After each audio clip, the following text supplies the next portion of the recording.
man speaking in the city square, trying to tell somebody that he cares. Can you blame the voice of youth for asking what is true? Yeah, the ones that you're calling wild are gonna be the leaders in a little while, when will the lonely voice of youth cry what is true? This our world's waking to a newborn babe, and I solemnly swear it'll be their way. You better help that voice of youth find what is true. And the lonely voice of youth cries, what is true?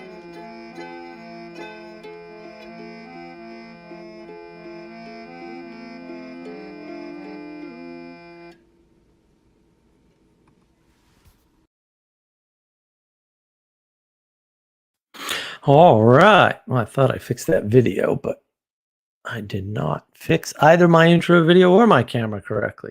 But I'm here now. So, welcome. Good to see everybody. Man, I do not like how my camera is set up at all today. My bad. Much better. We'll go with that.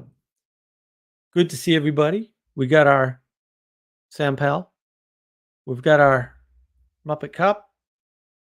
Have you considered? You should.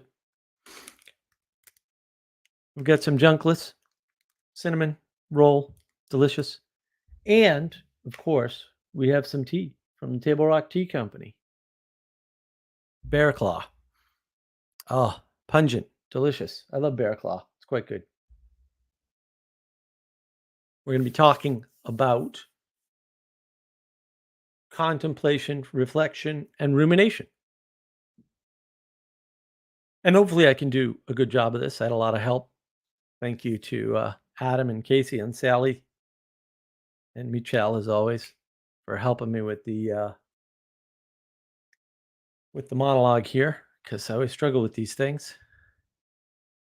But I'm glad I chose this topic. Thought it was a good one. And yeah, it's going to be fun and interesting, I think. And hopefully it will be helpful to people. May I make some toast for rumination? You may make some toast for rumination. Yes. You can even put some rumination on it if you want.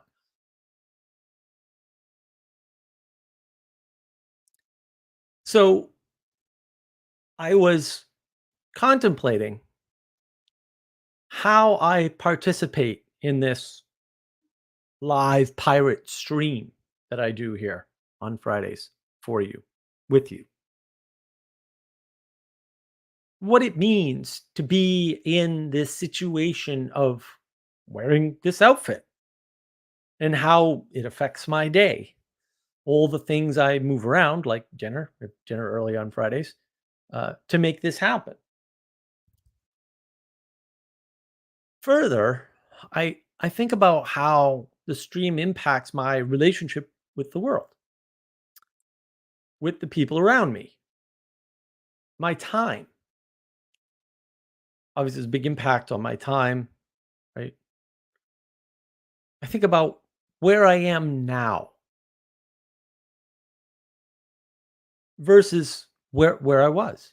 And sometimes I don't really think so much about that when I'm contemplating. Contemplation is contrast of here and now. What are the connections, the relationships that are impacted by my participation in this event? How are those relationships impacted by me spending my time doing this, which is a gift to all of you? Not to say it's not also a gift to me. It's not also to say I don't get gifts from it. But I set it up. as a gift to all of you.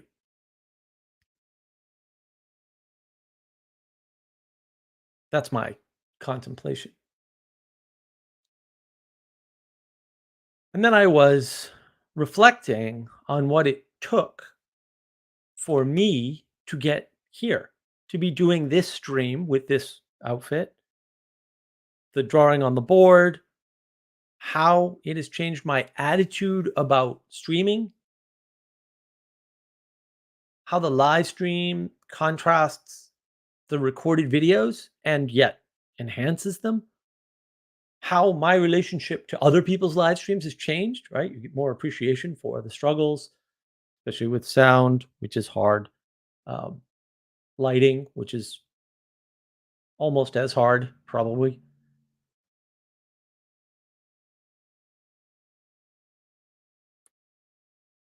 What is the impact to me while I'm doing this? How does this help my life? And at what cost? Because trade offs, there is always a cost. Reflection is in relation to time relative to this time or a contrast of time looking at the thing over time, one time versus another time. So, for example, I could say, how long have I been doing these live streams? How has it changed? Right? Or I could say, the live stream I did 4 weeks ago, how is that different from this live stream?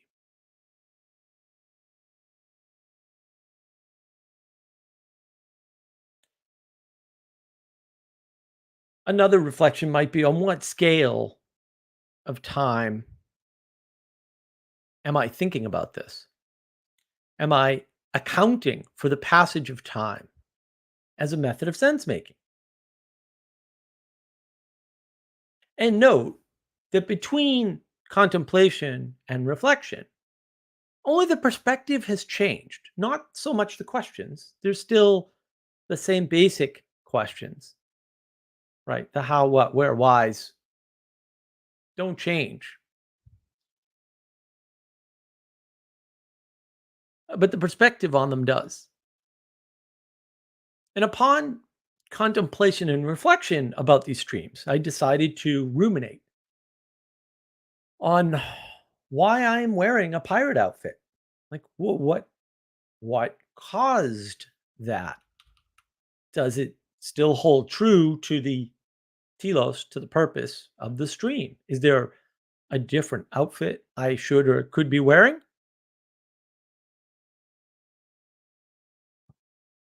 Is the interaction of the relationships with this live stream in this live stream worthwhile? Is it doing this still a good idea? And what should I look for to know that something has changed to make it no longer a good idea, to make it no longer worth my time, or to make a change to it? Could I spend this time towards a better effect given the impact on my week? What are the negatives to doing this stream? How could it be better? Are people getting something out of this? Or should I just do more recorded videos? I always tell myself I'm going to do recordings on Friday. Uh, and I don't think I've ever managed to do one because I'm prepping for this. So there's a cost. And how am I relating to the people here? How does all this relate to my other content? And this is more clear when you consider the relationships you have over time with the past, with the future. Rumination is a contrast of assumptions, of perspective, of framing.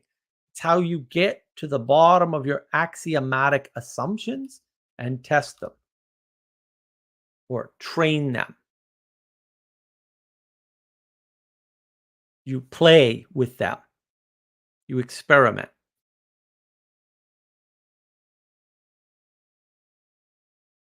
So, my proposal here is that contemplation relates to your perspective on that which is around you, we'll say, in the moment. Those same questions of what, how, what, how, why, etc. from today. Whereas the reflection relates to your relative time perspective, both past and future, and the various ways to contrast that. Same questions: what, how, why, where, etc. Right? And the rumination is all about that sense of play, moving around the assumptions you've made, the assumptions you could make, testing, playing with, trying out new assumptions, new ways of thinking about what you're doing. And that is what play is. It's not assuming that you know, but testing, reimagining, trying things out, failing over and over again to find out what's good and what's bad and what's better and what's worse. That's what play is. Play is that approach with innocence, not ignorance, innocence. Those are different things. They're different words for a reason. And, Peterson talks about we've lost play. Vervaeke talks about, quote, serious play, which is ridiculous. It's just play.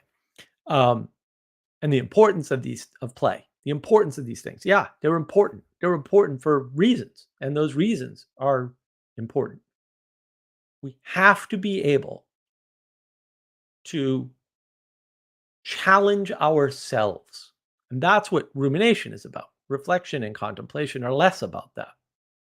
They're more about just playing with perspective, right? One's a heavy on the connections perspective. The other one is heavy on the time perspective.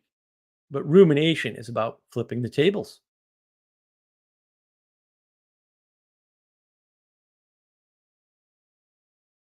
And you're using this new perspective, new assumptions, new axioms to provide contrast with the perspective that you had. Doesn't mean you won't go right back to that perspective. Maybe it's the best one already, at least of the ones you can think of today or whenever you're ruminating. You are allowing the old ideas to die off in your imagination first so you can form new ideas and new perspectives and new axioms, right? That's burning off the dead wood. Peterson talks about that. You can imagine what the world would be like if something you took for granted were different. And we all have to take things for granted. We all have to start somewhere. We have to stand somewhere to do things. When do we go back and say, hey, what about where I was standing, where I started from? Is that okay? Is it the best place to stand? Was that the best place to start? Maybe if the outcome wasn't what I expected, I should be questioning that. Instead of saying, I got a bad outcome, it's your fault, or it's the world's fault, or it's politics' fault, or it's economics' fault, it's capitalism, it's whatever. Rumination is the thing that allows you to reconsider your involvement, your connectedness, your axiomatic assumptions that may be limiting you. Maybe the only thing holding you back is you. That's almost always the case, by the way. Not always, but like almost always.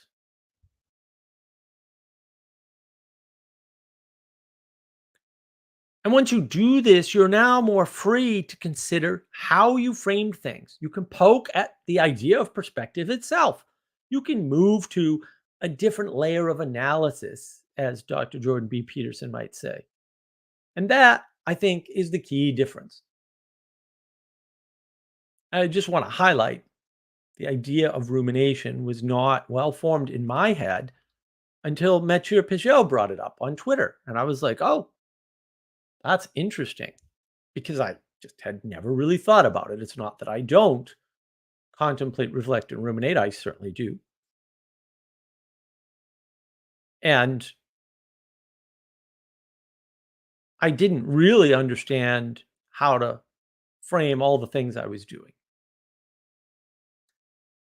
And the rumination piece was the hardest to understand because, again, it's not like contemplation and reflection, which aren't questioning axioms necessarily, although they might lead you in that direction, but they're not for that, whereas rumination is for that. That's what it's supposed to do.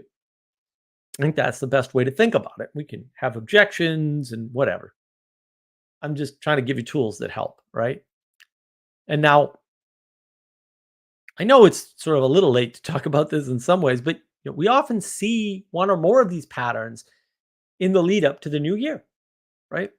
So the idea of looking at where you are now, contemplation, reflecting on the past, the top 10 best songs of the year lists, right, or whatever, and considering new ways to approach the upcoming year, that New Year's resolutions, right? These are deep patterns and they are innate in us, right? They're not sort of culturally ginned up and enforced or forced on us. They are instantiated in traditions, and those traditions get reinvented for some weird reason. It might be a pattern that we have to navigate or something. But we've lost the impact and the engagement. We've, the participation with them, the proper participation with them. We've flattened them down to New Year's resolutions and top 10 lists.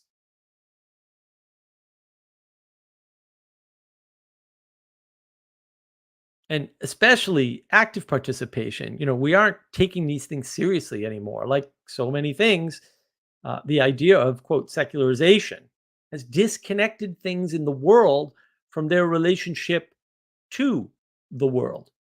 It has cheapened participation. It's another form of flattening the world.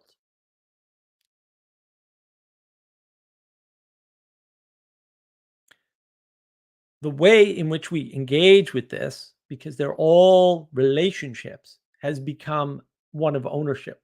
You don't own your relationships, you participate in them. I know you want to own your relationships. That would be wonderful, but you can't. And it's definitional. So you don't get to decide if somebody's going to cooperate with you. You don't get to force somebody to be part of your group. You don't get to get somebody the way you want them. It's not up to you.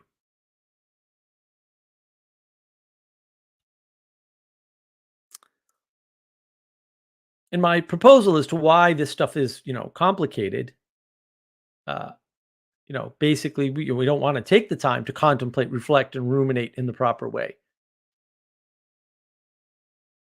But if we even consider it at all, right, that's a miracle, right? Like, wow, somebody considered contemplating what they did today or reflecting on their behavior or reflecting on a result that they got or didn't get. Well, why wasn't that person nice to me? Well, maybe you weren't nice to them. Why did I think that person attacked me when all they did was ask me a question? All right. What was going on in my head? Well, that's a good question.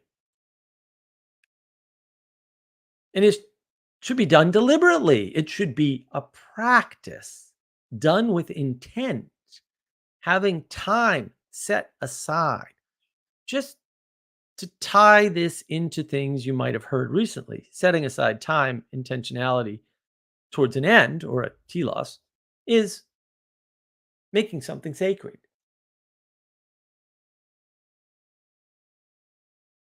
So actually approaching something as though it should be a practice, as though it should be done with care, right? So it should be intentional.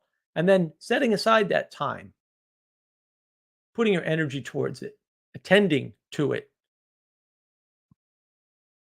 Maybe that's making something sacred. Maybe that's how you make sacred. That's how you sanctify things. And maybe you should be careful when you do that and what you do it with. And maybe that contemplation, reflection, rumination helps you do that. So, what good are these three things? This contemplation, reflection, rumination. Why should I pay my time, energy, and attention to doing them? Because they help you to properly engage in the world. They are all about a relationship, how you relate to the things around you. You're starting to pay attention, not to you and your feelings, but to you and your relationships and how your feelings affect those relationships and how your feelings are affected by those relationships.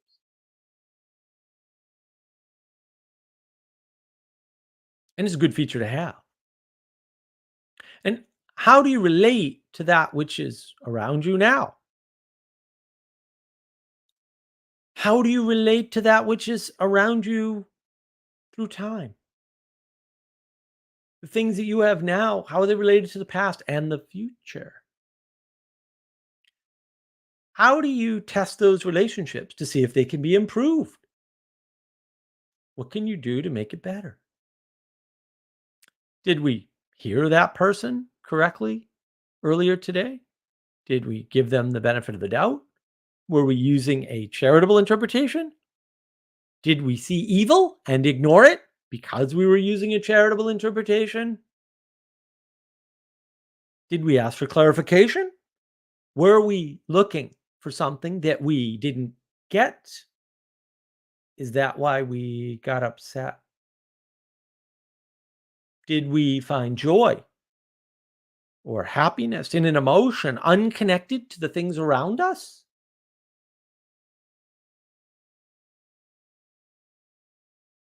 But all this self stuff, unconnected, is not enough. Remember, I described all of these as relationship connections outside of you. It's anti solipsistic, it's the opposite of sophistry. But it's easy for us to fall into ourselves, to declare things outside of your experience or your emotions as the enemy rather than as a friend. And this is not an answer, right? I'm not proposing, hey, you contemplate, reflect, and ruminate, and all your problems are solved, or a certain set of problems are solved. I'm not saying that at all. I'm saying it's just another part of the stuff you need. Thinking about things and your relationship to them, but also informing from outside, asking questions, answering questions. We outsource our sanity, as my friend Pastor Paul says. This is important. If contemplation, reflection, and rumination don't account for outside information, then you're fooling yourself. You're self referencing. You're caught in a trap of your own making and unable to receive the help that you need, that we all need to properly transform. Mere transformation isn't enough. We must avoid evil. We must do this actively. And these tools help when deployed properly, which is beyond us now, which is why we need others. So let's cooperate and contemplate and reflect and ruminate on doing just that.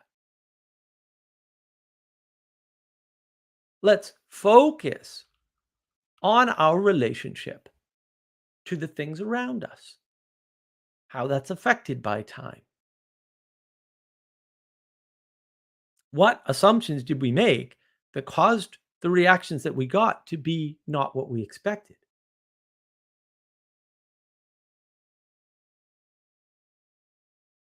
What was our part in those reactions? What did we hear that wasn't said? Or what were we listening for that we wanted to hear that we didn't? And how did that impact us? I do a great deal of contemplation, reflection, rumination, and I often ask people in my circle, which, if you don't know about this, that's because you're not in the circle, dummy. Hey, this happened. What do you think I could have done differently? See, I go through that process all the time.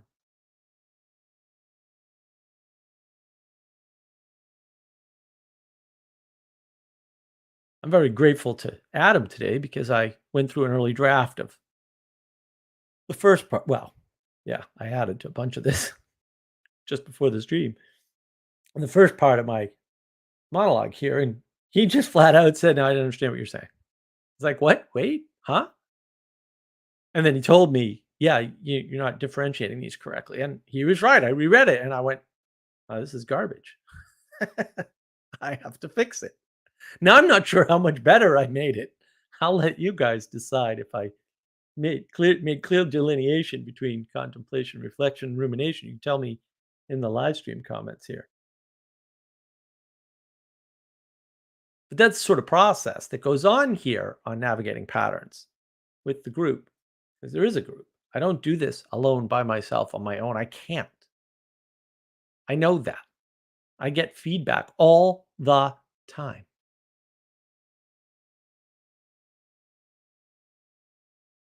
And maybe contemplation, reflection, and rumination are the process of relating ourselves, finding the right connection to the world, right?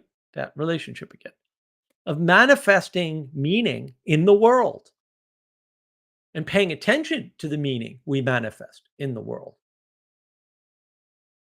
And part of the problem is in our overly efficient, hyper optimized world, we have thrown this process out. We don't take time to sit, to consider, to contemplate, to reflect, to ruminate on our situation, on the world around us, and how we are participating in it, and how we should participate in it. Do we pay attention to Israel, Hamas, and Palestine? How much attention do we pay to Israel, Hamas, and Palestine, or Ukraine, or any number of the African countries that are going through similar strife, or the situation in Taiwan, or Hong Kong, or China in general, or in a state far away where we don't vote? And maybe it's not zero. I'm not saying zero. Maybe it is zero, though. Contemplate, reflect, and ruminate. I don't know. But maybe the fact that we're not doing this anymore causes us to lose our ability to participate properly in the world, to know what proper participation looks like and feels like and sounds like. Maybe you shouldn't pay attention to the starving children in Africa right now because maybe your neighbors are hungry and you can fix that.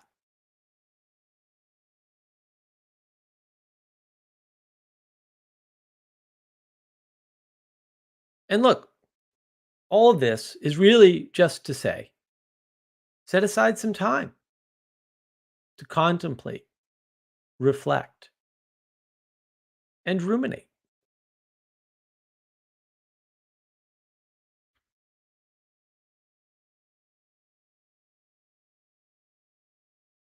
And to that end, I'm going to contemplate and reflect and ruminate a bit myself.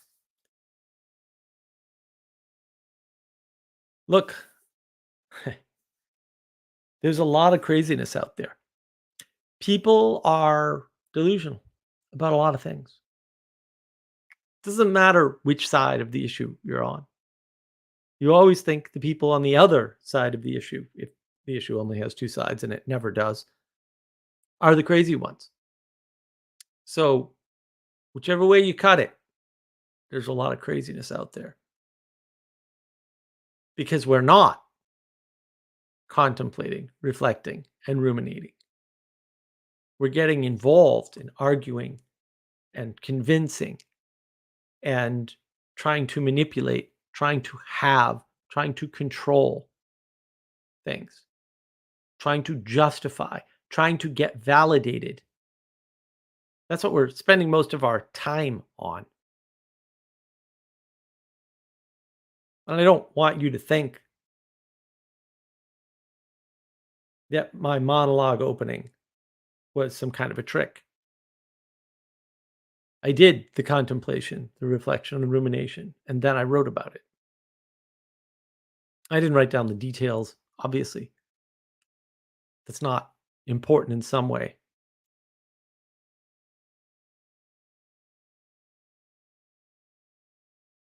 But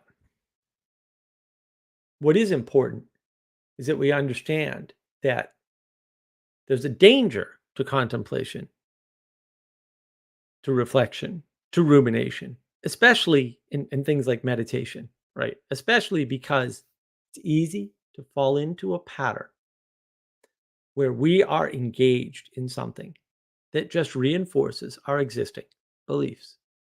You can always find somebody on the internet because the internet is full of people that will agree with your point of view. That's not very hard. And in fact, you can probably find several people that agree with your point of view. Should you? What if you're all deluded? Because you might be. And I know it probably makes you feel better to be around people who agree with you. I mean, that works for most people. But is that good for you? Is it good for them? Is it good for anyone?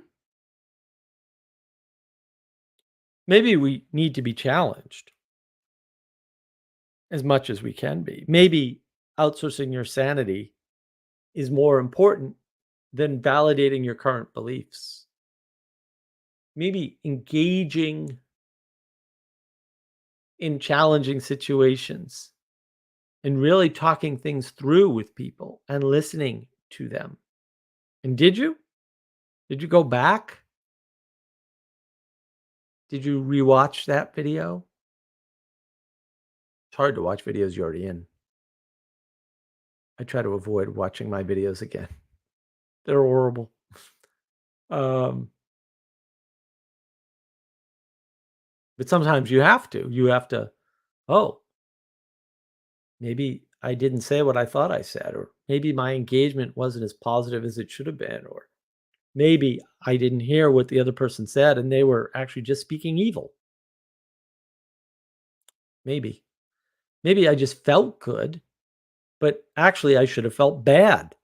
Yeah, maybe.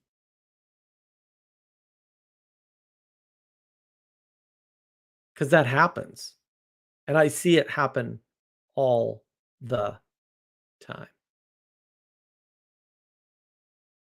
And that's the scary part. People all the time are engaging in these fantasies that they clearly have going in their head. They're not engaging in the world. And that's what the complaint is. That's always what the complaint ends up being. Who's the bad guy? Is it Russia or is it Ukraine?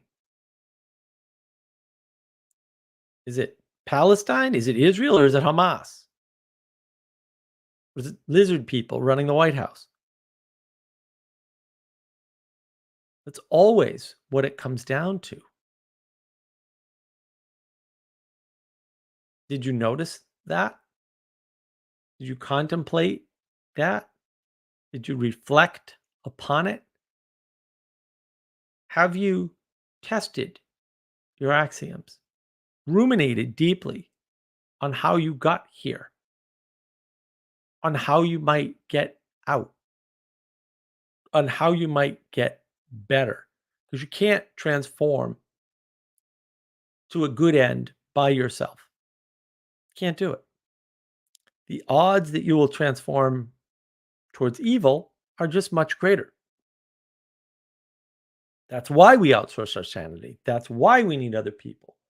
That's why we need help. It's not that mysterious, really.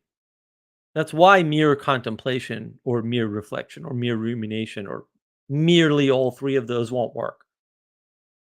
It's good to pay attention if you're doing it correctly, if you're paying attention to those connections, those relationships. But it's no good if you're doing it by yourself. It's no good if you don't say, "Hey, I think I saw this. What did you see?"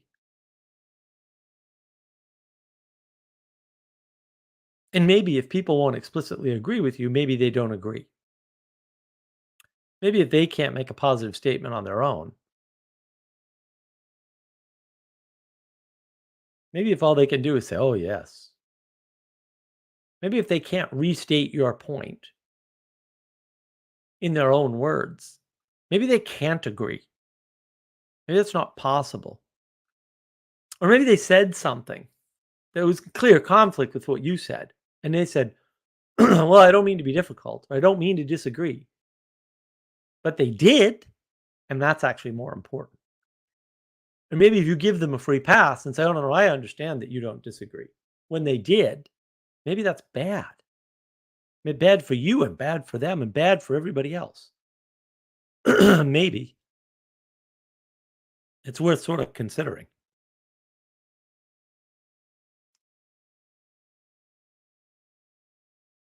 Consideration. That's somewhat what this is about. Excuse me. So, yeah, I don't see much going on in the chat. What do we got? I see a lot of talk of tea, which I like, and tea brands and instant cappuccino, which, is nice, but anything on contemplation, reflection, and rumination?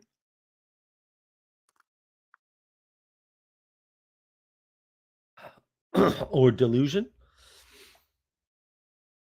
Which is what? Contemplation, reflection, rumination should help fight your own personal delusions.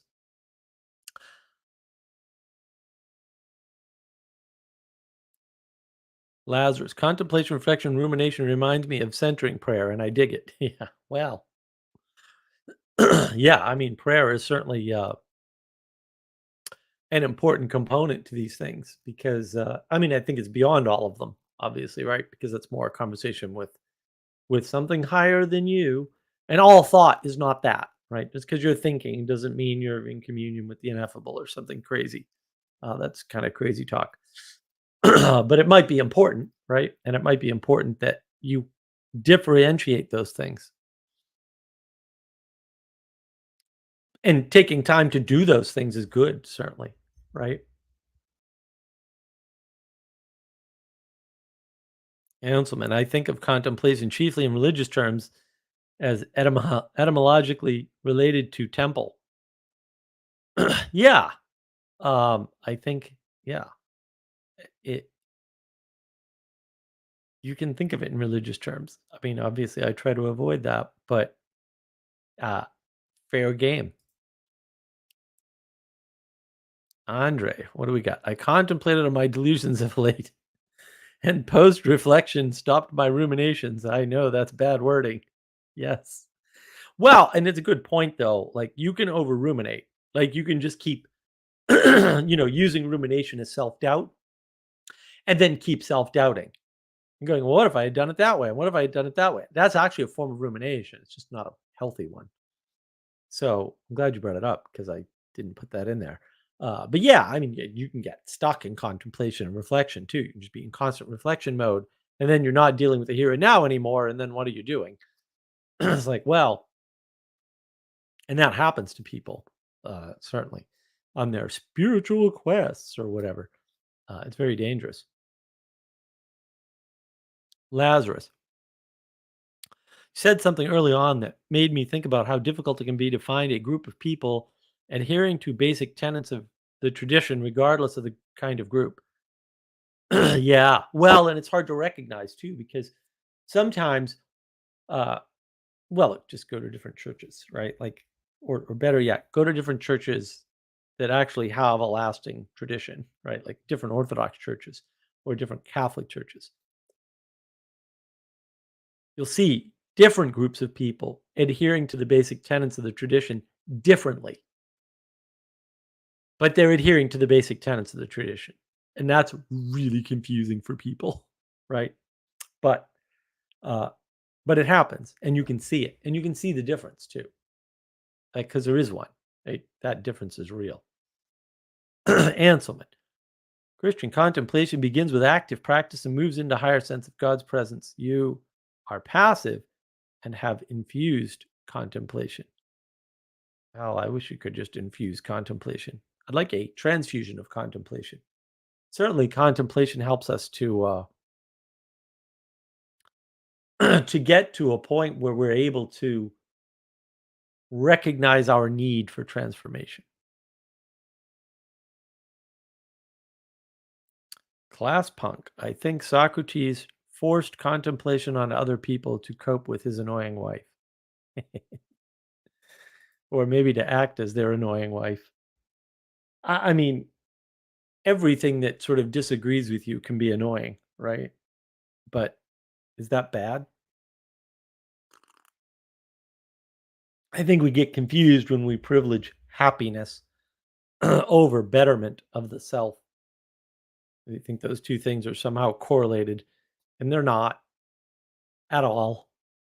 um, I don't think you can even make the statement that if it makes you happy, it can't be transforming you in a good way. Like, no. And we do get confused about those things. Like, what's the difference between reminding somebody and nagging them?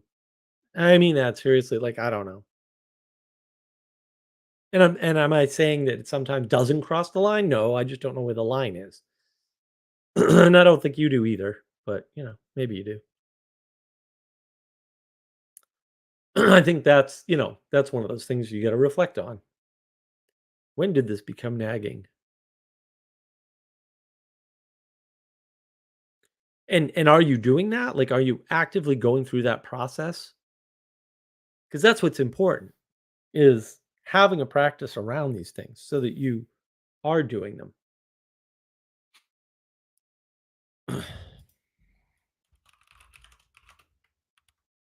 But hey, if anyone wants to jump in, feel free. And we can talk about anything, but you know, the topic of the day is still contemplation, reflection, rumination. We're happy to go wherever, explore whatever.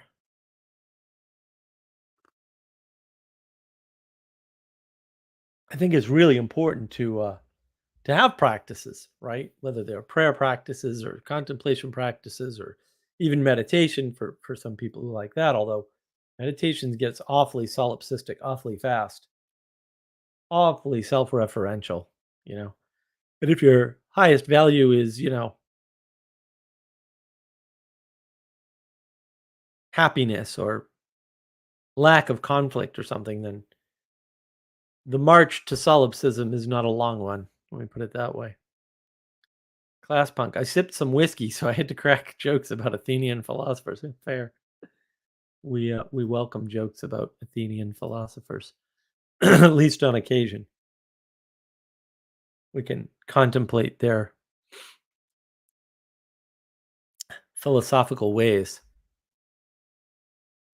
if we wish.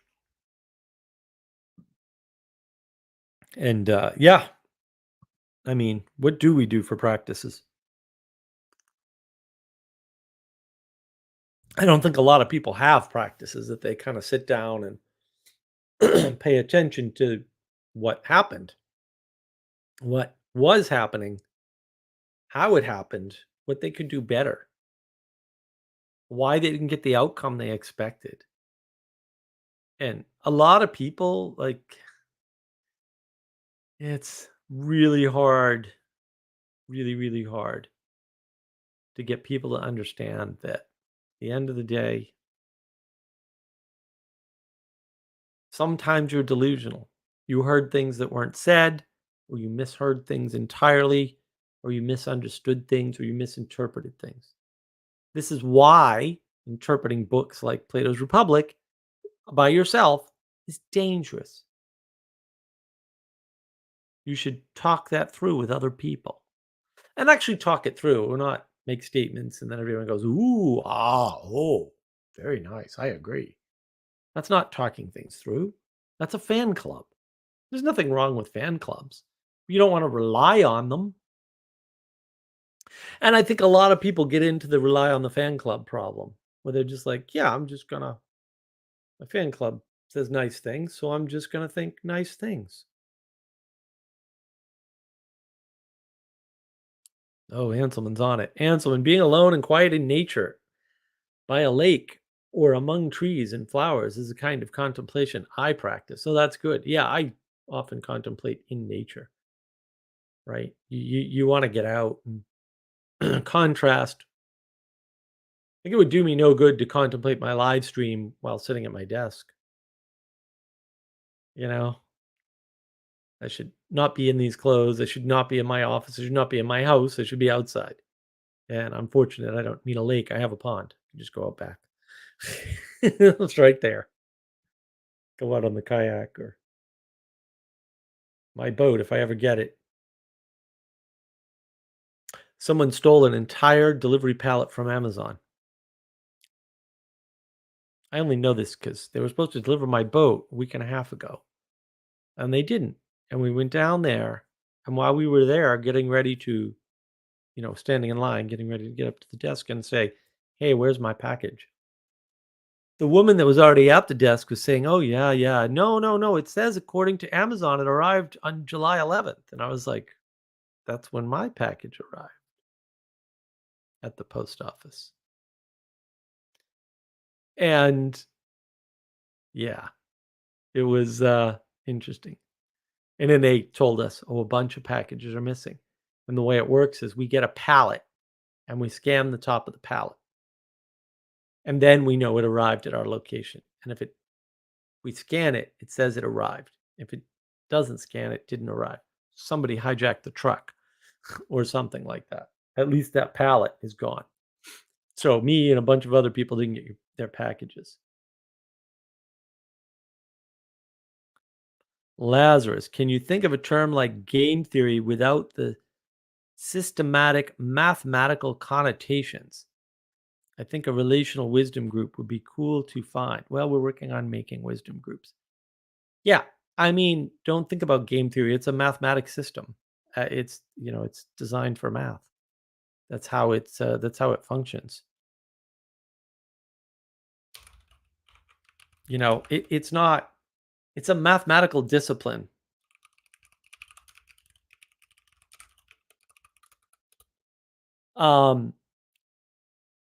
It's not designed to be relational. It's designed to be a map. A game theory is a mapping system to take behavior and make it into mathematics. And the problem with something like game theory is that it deliberately reduces or flattens or compresses down to math. And yet, when you try it, it gets combinatorially explosive pretty quick. And when it gets combinatorially explosive, it just turns out, and like John Nash knew this. He wrote about this. A lot of these people talking about game theory, they've never read the papers, by the way. I have, at least some of them. Like game theory very quickly to buy bread. Game theory very quickly turns into advanced algebra or trigonometry very quickly. And obviously, that's not how we're thinking. Like, we don't actually think that way. Right? I can't do calculus in my head at all.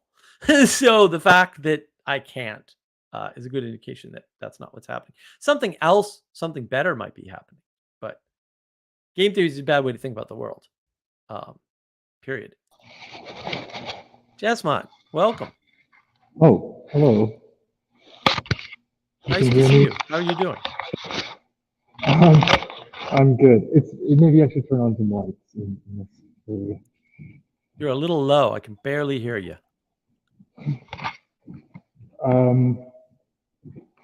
Maybe if I adjust my headphones, can you hear me better now? Yeah, that's much better. Okay, I'm gonna turn on the lights in here. Ah, excellent. How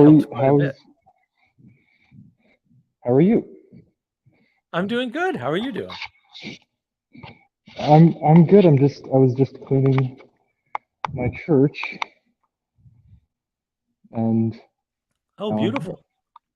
good background, I think. Excellent background. I love it. Yeah, I just wanted to say about contemplation is I get stuck in it, like you were saying, and it what has helped me is just asking what people need and then trying to help them with it and getting out of that that self-centered uh, aspect, the but I do think that it is necessary, and what the temple aspect of it, um, having having that time to tempo and temple are related, temperature, that regulation aspect of it, where I find myself either just getting caught in the speed of life and just sort of saying yes, doing all these things, and that is good. But then I find myself going, where, you know, where am I get so it's that regulative force where it's like I need that time, that space and time to slow down and think, and just maybe having the routine of having a contemplation every week. I mean, it makes sense that we go to church every week. You have that time to slow down and really think what is important actually. So the speed of regulating the speed of your life, basically, with contemplation. I guess that's the positive use of it. Yeah. Yeah, no, I like that. Yeah. I mean, I like everything else. Again, I'm not here to give people answers. Right? I'm just telling them what things to attend to, roughly speaking. But what attending to means is discernment. Like you have to discern how much contemplation, how much reflection, how much rumination, and why. And am I doing it correctly? Right? Like those are important things to pay attention to because people get caught in contemplation all the time where they're just stuck in their head, right? But they also ignore it. And then they're not taking seriously, what did I hear things what I was I engaging correctly? Like you have to account for all these things. And so I appreciate you sharing that. That's those are some good insights. Class Punk, welcome, sir. Hey, Good to see you finally. yeah. Hi. Well, I bit the bullet and came on camera. So I Thank figured you. it seems like a really contemplation, reflection, and rumination seems like a kind of a difficult topic. So it seems tempting to talk about. Yeah, I mean, I thought it was time, and like I said early on, like I totally screwed up the monologue, and I read it out, and people were like, "What?" And I was like, "Uh-oh," I'm in deep here. But it sounds like at least some people have gotten the flavor of what I was after, so that's good. But yeah, I probably should have stressed more of the negatives at the same time, and maybe I didn't do a good enough job of that. So yeah, I mean, fire away. What you got? Well,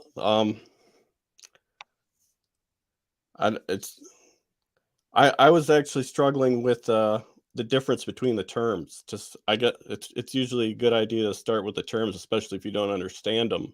I was still I listened to the monologue, but I was struggling still with how you might define the terms differently. Okay.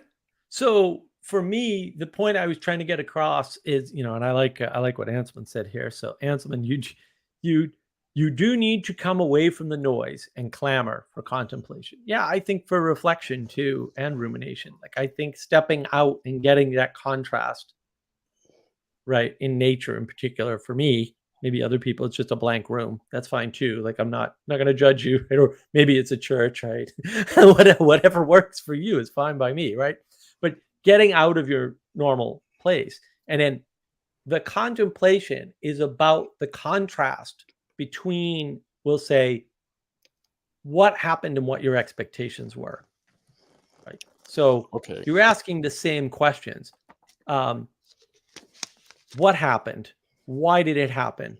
How did things go down? And maybe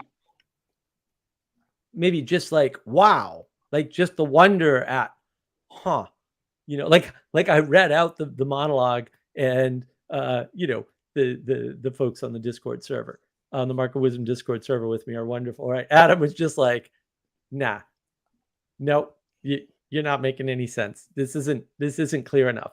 And I was like, okay, that's good. Like, and can I do that for myself? Well, I did. Like, I've been writing this stupid thing all week.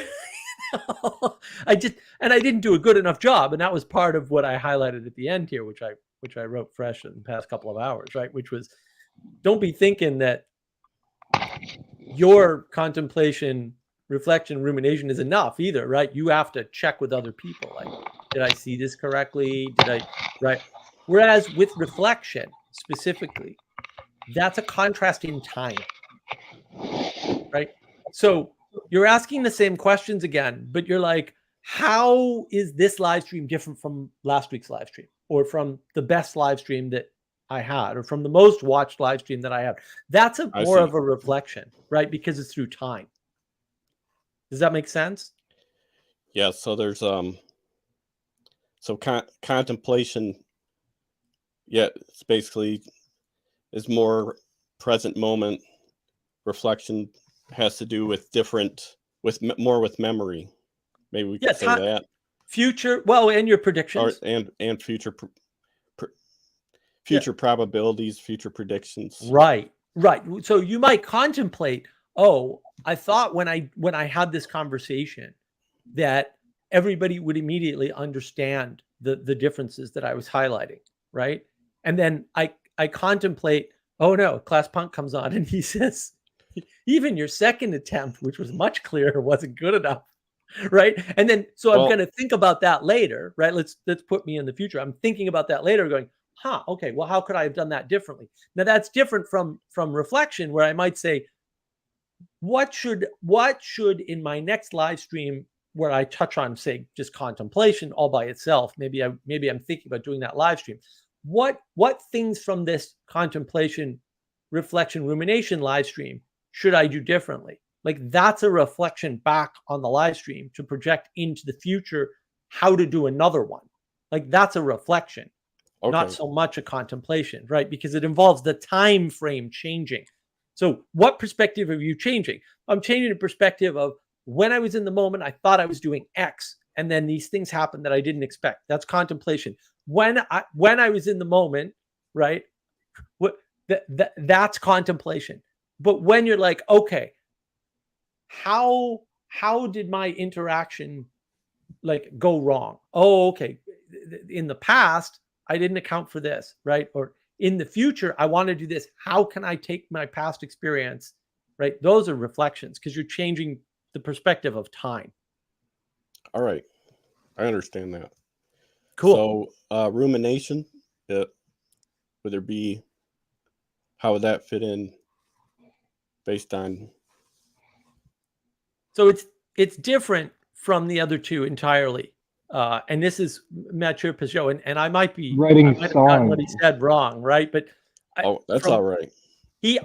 From what I understood of what he said, you're questioning your axioms, right? So now you're going back and you're saying, all right, forget about the time component, forget about my expectations in the moment, forget about, all of that, right?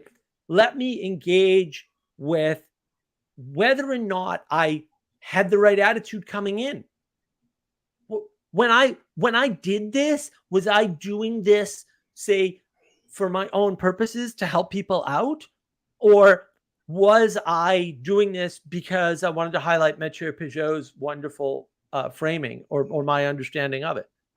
I don't know, right? Like that's rumination. You have to test those things out and see whether or not that happened. And look, I mean, I want to give Father Eric some Okay, due so here. Dangerous business, questioning, right? So rumination, can be dangerous, and again, that's why the danger is in not getting outside, sanity checks from other people, right?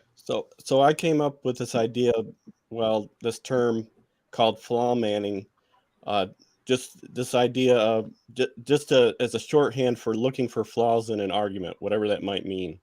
So that sounds like pretty much like a synonym for rumination. It can be, yeah. Well, flaws in your own argument, or flaws in your own assumption, or flaws in your own approach. Like you're looking at yourself in this case, and your relationship. Like, okay, how did my assumption that when I said this, it would have this impact? How could that have been wrong? How could that have been not helping my cause? Like I assumed when I wrote the first draft of this thing that it was clear, and it just wasn't. And I'm glad I didn't have to ruminate on it. I could just ask somebody. I had a few beers and some whiskey, so that might be why I didn't. That might be why I didn't pick up perfectly on the monologue. So I don't want to say that. Oh no, it could be my fault. It's all fine. Like but that's what this is for. Like people can come on and actually ask me, whether it's in the in the live stream comments, which are welcome, or right here, which is better in my opinion, right? And then I can figure out, and then later I will probably contemplate, reflect, and ruminate on the live stream, as I often do. And I also get feedback. It's one of the frustrating things is, certain people, you ask for feedback and they're like, oh yeah, it was very good. And I'm like, what did you like? And what did you not like? And they don't know. That's fine. That's common. Right. But you have to do that yourself too. And I think that's important. I want to address this, Anselman. How would you relate / differentiate meditation from contemplation? Well, look, my thoughts on meditation are what we would call nuance, right? Oh, I think he said mediation. Oh, did he? Oh, mediation. Yep. Yeah, to and from contemplation. But again, like these things are tricky. Like you kind of see that, like when you are thinking about things, which is already dangerous enough, as Father Eric pointed out, in a particular way for a particular purpose. That's one thing. When you're trying to like work something out, see, he did mean meditation. I thought so. Oh, that's why I read it that way, because I can read minds sometimes, especially Scottish minds, because I've been to Edinburgh. The difference is, what are you doing and why are you doing it? And so a lot of meditation is dangerously solipsistic, because what happens is you think you're doing something for yourself by yourself. And one of the things that I really liked about John Vervaeke's meditation series, which is more or less how pretty much all of this happens at the end of the day, is he starts by pointing out to you that when you close your eyes and you try to quiet your mind, you actually can't do that.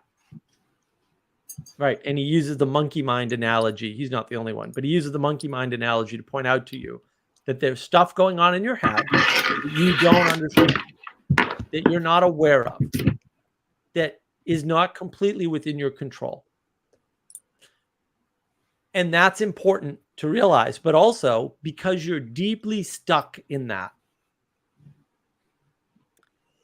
and you're engaging in that way, it's very hard. And I will say this, most people won't try to meditate. Half the people that try to meditate absolutely cannot do it. They just can't. Like, meditation is a terrible, terrible like solution for large numbers of people. And then most of those people aren't going to do it correctly anyway. Most of the people that can engage and will engage. And I mean, we had a wonderful group on the Awakening from Meaning Crisis server, because they all we sat daily. We sat 7 days a week, twice a day for like over a year. And then it was once a day for the next two and a half years, something like that, before it all blew up. So that sort of idea, you're not necessarily looking at perspectives. You're engaging with what's in your head, and that's super dangerous. Like that's way more dangerous than rumination, even, right? Because you're stuck in your head. But I think it's I think it might. I would say that that the contemplation, reflection, rumination all involve mental chatter, and meditation is attempting to get to a place or gaps in mental chatter in some way. I would think that's a good distinction to make too. Yeah, sure. Yeah, meditation specifically engaging in reducing mental chatter.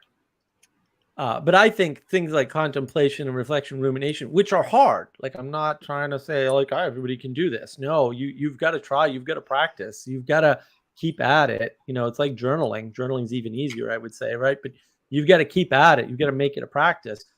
But they're much less dangerous than this meditation, because just when you're in your head, you're in fantasy land, and there's nothing wrong with it. You need that. You need the imaginal realm. You need to be able to think about things.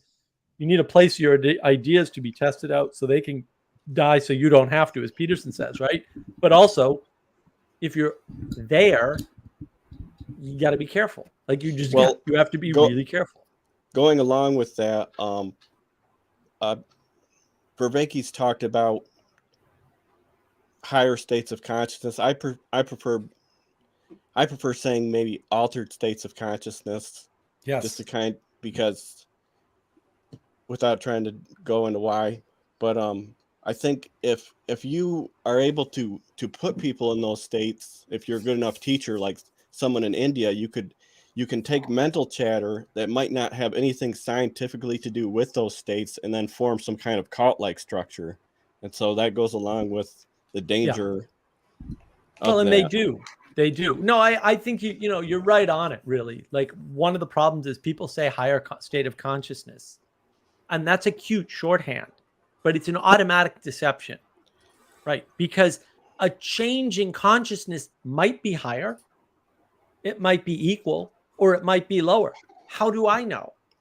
I don't know. So people read a change in consciousness and they say, oh, well, this must be higher consciousness, because that's all anybody ever talks about. Nobody ever talks about lower consciousness. It's implied, but it's never discussed. No one ever talks about orthogonal consciousness, where your consciousness changes, but you're no better or worse off. Nobody ever talks about that, but they're all changes. And so they're just assuming like, oh, any change is higher consciousness. And what other assumption can you have? Because you can't differentiate. They don't talk about how to differentiate because you can't. Like my argument is that you can't. Self-transformation is the most ridiculous thing I've ever heard of, right? The fact that you're changing all the time is irrelevant. And so you can always make the argument, well, transformation's happening all the time. I agree, but is it good, right? That's why the good matters. Like, is the transformation you're going through good? And the only way you know that for sure is with the feedback of other people. Like, is my monologue I was about good? to say something like that. There's a problem because you have like these, like for example, maybe they're mostly in India, where you might have people legitimately, you might have a lot of people clustered in a cult-like structure having like these altered states of consciousness, and they feel really good and whatever, and there's no drugs involved, but there's not a distributed cognition. There's not a scientific testing or a philosophical testing grounded in probability deduction to really figure out how this could go how this could go off the rails and not be for the good. But it's a little off topic because it's maybe you could say there needs to be like contemplation maybe needs to be paired with conversation. Yeah. Like you can't just contemplate. You need to maybe bring your contemplations to someone. Like you were saying, it Right. needs to. And also, just on the, I just wanted to say on the rumination thing, you didn't. I don't know if you mentioned that Matthew says it could also mean making songs about something, and you were saying that it sort of is like defining your axioms or redefining your axioms and getting those straight. And I just I wanted to say that that makes a lot of sense, because if you're making a song about something, you really have to define: is this a love song? Is this a fear song? Right? Like, you have to define what the goals of your actions were, so you kind of are defining your axioms by writing a song. So these, Right. all these modes of different ways of reflecting and contemplating and rumination, they do have different purposes, and I think that's maybe what rumination is about. Yeah. Yeah, I want to catch up on comments real Also, quick. And also hey, Jesse. say something, Andre and Jesse, if you want to. I'm just leaving the space open. I frequently comment, so you guys go ahead for the meantime. Jesse, you get anything for us before I jump into catching up on my comments? Go to comments. I've got plenty to say. I'm sure you did. So Anselman, Christian contemplation is about initially using mental images, but then going beyond them to receive from God. Oh, that's good for Christians, I guess. I'm all for it. Father Eric, carve yourself out of marble. It's easy. Well, look, I mean, if the priest says it, it must be true. So we'll just do that. Like, I'm going to grab my marble carver and my arm sticking out of my marble and carve myself. Talk amongst yourself. No, Anselman, while in the body, we always need phantasms, but we have to weed out the false ones. Right. Well, the hard work of weeding out false things is a lot of the work I don't see people doing or talking about. I see people talking about acceptance and emergence and how emergence is good and you can just go ahead and do stuff and all that. But I don't see people talking about discernment and is what you're doing good and how do you know? And what should you do about figuring it out? Like, I don't see a lot of that. And Lazarus, the tricky part of, quote, patterns is that language matters. Ooh, now we're going to get into deep disagreement here. In certain Christian traditions, contemplation and meditation are flipped in meaning. Traditions matter. Patterns are too abstract. Well, patterns are inevitable. Language is not the ticket. And I'm gonna push back on ClassPunk when I'm done with these on that very issue to some extent. Anselman, yes, Lazarus, must define and differentiate contemplation and meditation. Yeah, and I mean that was part of the purpose of this, was to differentiate contemplation, reflection, rumination, especially in light of the thing that I've been ruminating on since I saw it on Twitter, and that was a couple months ago at least with Mature. I was like, wow, that's really super insightful, as he always is. I mean, his book is amazing. If you haven't read Language Creation, absolutely should. Anselman, early Christian meditation involved reciting scripture. Oh, I didn't know that. That's fascinating. Anselman, active and passive distinctions also apply. Right. Well, that's a good point. Yeah, there's active distinctions and passive distinctions, and we need to sort of consider that. And then Father Eric, yeah, if you ever hear a Christian talk about meditation contemplation, you got to listen carefully. Yeah, as always, and I do want to push back a little bit on ClassPunk here, what he said. Like, you're not going to get a scientific way of understanding if you're in a cult. And a lot of the cults, they are a form of distributed cognition. They're just not a positive one. Like, everybody talks about distributed cognition, especially in Vervaeke circles, like it's some automatic goodness, right? And it's not. Like, some distributed cognition is negative. It's bad stuff. And, that goes both ways. Like, one of the problems, boy, are we seeing a problem with this right now. Where's my prop? Which is also my actual cell phone. So this thing, search on Google is complete garbage the past month, and it's just getting worse. And the ads on YouTube have just gone to hell in a handbasket all of a sudden in the past few weeks. And trying to get Google to believe that you're you is virtually impossible. Although I think we've got a beat on that. It's a store to be attached to the freaking YouTube channel someday. It's getting that to work has been virtually impossible. Part of the reason why is there is a battle of distributed cognitions. So there's a group of people that we think of as smart, and I can tell you've met some that aren't that smart, doing the algorithm. And fair enough, like there is an algorithm, there has to be an algorithm. The only way to manage large amounts of data is with a computer, right? computers create a large amount of data or disseminate a large amount of data, usually both, right? And then something's got to manage that. Well, that's technically always going to be an algorithm. It doesn't have to be a computer algorithm, by the way, but it is in this case because only a computer can run fast enough to sort through all that data. On the other side are the people gaming the algorithm. That's a larger distributed cognition and therefore almost certainly automatically smarter by any measure you want to gin up for smartness. And so what ends up happening is you have the battle of two distributed cognitions. One highly distributed and specialized, which can be good, but also has blind spots. Specialization is blind spots. Specialization is creation of blind spots to focus on something to be better at it. That's what specialization is technically. And then you've got a bunch of people just poking at things randomly, but it's not a bunch of people. It's like 2 million people or something stupid. It's an unbelievably high number of people just doing random things in some cases. Some of them are very smart. They might be smarter than anybody in this group. Who knows? There's no way to tell. It's a much larger group on this side. And then they're fighting for each other. And right now, according to some sources, and I don't know that this is true, so I'm not going to state it. I'm just going to say, I read about this, heard about this in a couple of different places. The people who are gaming the algorithm are winning.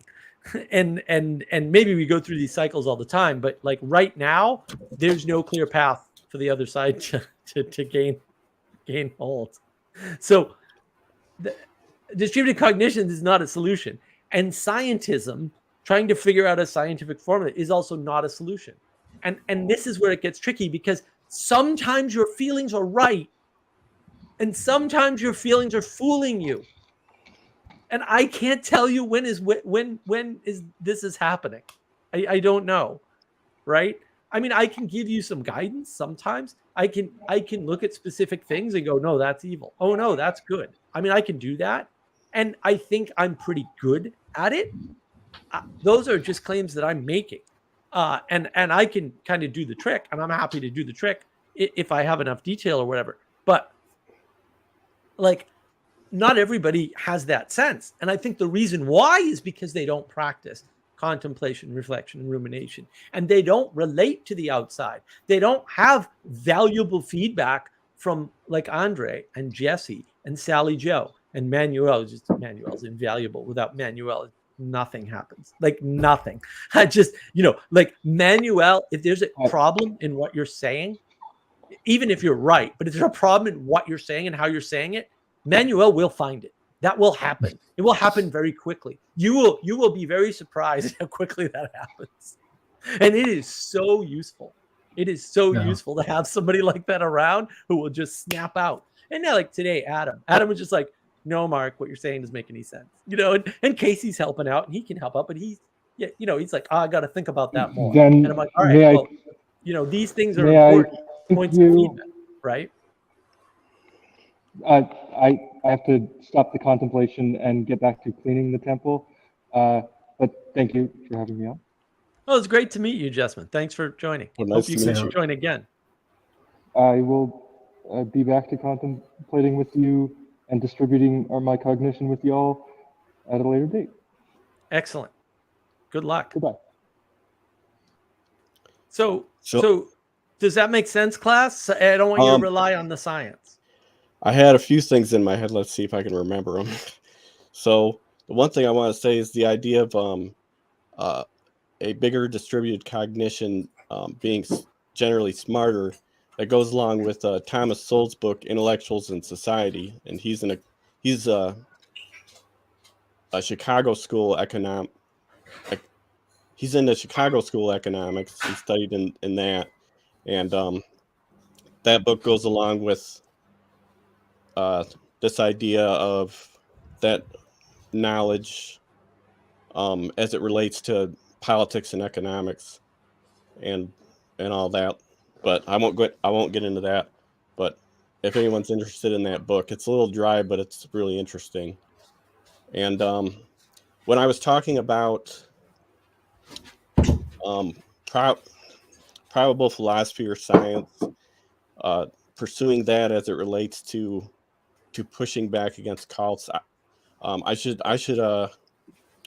say that I don't think that I'm looking at things. I'm always trying to look at things when it's from an intellectual perspective, from in probabilities, and not this kind of absolutism, scientism, not more, if that makes sense.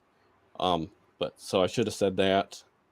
Well, so I want to push back on and- probabilities, right? Oh, but okay, before you do, I just want to say one more thing. Go ahead. So my idea is if we could get more people popularizing a less culty, less controlling forms of understanding of meditation to the degree that we can gain that in relation to the complexity of ourselves as human beings and the complexity of that topic, it would be better than it could be popularized to enough degree that it could puncture that those control systems of those cults culturally.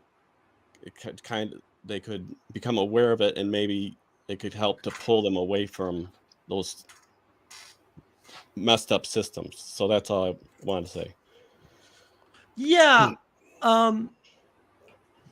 Potentially. I think that instead of like the alternative to probabilities, the thing on the, say, the other side of the register from probabilities is just intuition. Mm-hmm. Right. And the way you train that is with the engagement in fairy tales. Right. So we're, I don't know if you've seen the Knowledge Engine video, but like it's good, right? Because you talk about the poetic way of informing the world. That's the alternative to probability. Okay, so I have seen it, but it's one of those things to really sublimate it, I'd need to kind of take notes on it and really. But I would make the argument. What do you think of this? Because I'm not claiming I know if it's true or not, but that intuition is innate probability deduction that is pre-linguistic. I think it looks that way if you try to science it, but it's not at all that way, right? Because what ends up happening is you end up with this many-to-many relationship, and that's not probable. Like you can't apply probability to multivariate equations in that way, right? You have to reduce things down to do proper probability. And I learned probability relatively late in life, mostly from Aronson's book, Evidence-Based Technical Analysis. It's a huge book, but it's excellent. I read the whole thing. It's fantastic. And Taleb, right? Those are the two things where I was like, now I get probability. Like I understand it. But the problem with probability, and Taleb talks about this, is that you're already reducing down the variables, right? You're already like variabilizing things and reducing the variables, and then understanding things as clouds, which is useful. Like I use probability. It's great. But it's also prone to reframing. So it doesn't work well in the postmodern era, right? How to lie with statistics. Yep. Right. But intuition is more than that because it's multivariate, right? And so math can't apply. Like this is what like once you get into multivariate equations, math is actually pointless because it doesn't work anymore. Can I just butt in? Is it Mr. Class Punk? What? How should I refer to you? Class. You just call me Class. I'm going to call you Mr. Punk, if that's all right. Yeah, that's fine. That sounds like fun. One of the exercises that I do is when you get something that's very sciencey, or you're trying to say something very sciencey, take it out of the science. Because we used to define the world and go about our daily lives without the science. Well, we could not use scientific language, so to speak, and still define concepts and terms. So what would intuition be then for you? Well, another way of putting it is likelihood, because I think that anecdotal, say you know that there's going to be predators in a certain spot, and you're anecdotally avoiding that area because you have anecdotal knowledge that there's been predators in that area. Say you're some sort of hunter-gatherer tribe in Africa, and so I kind of see likelihood or probability as being innate in intuition, pre-linguistically somehow. Not saying that's all intuition, because there's a sense of there's a sense of pattern recognition, basically, like the So you're pattern talking about recognition. embodiment, really. Yeah, You're not I would talking say that's about- embodied knowledge, right? And Okay. like let's think about it this way. Maybe this will help. So let's suppose we'll just stay in suppose land, in hypothetical land. Let's suppose that there are things you know that don't map to language at all, like even a little bit, like just things you can't map to language. I mean, we're just supposing here, right? I'm not going to make any claims. And then what would happen if you tried to map them to language? It would look a lot like math. And then you could go, aha, well, what's the math analog to that map? Oh, it's statistics. So the math analog to intuition is statistics. Like, I think there's no way around that, right? It's probability. And so it looks like probability. So when you look back on things, you tend to use maps. You don't actually re-experience very often. And some people do. I do occasionally. Sometimes that's great, and sometimes it really sucks. Sometimes it's horrible. But you tend to look back and go, oh, I see what I did. And then you rationalize your behavior, and you justify your behavior using this rationality framework. But that isn't what happened. And then when you do that, you can come up with a thing like, well, I felt bad.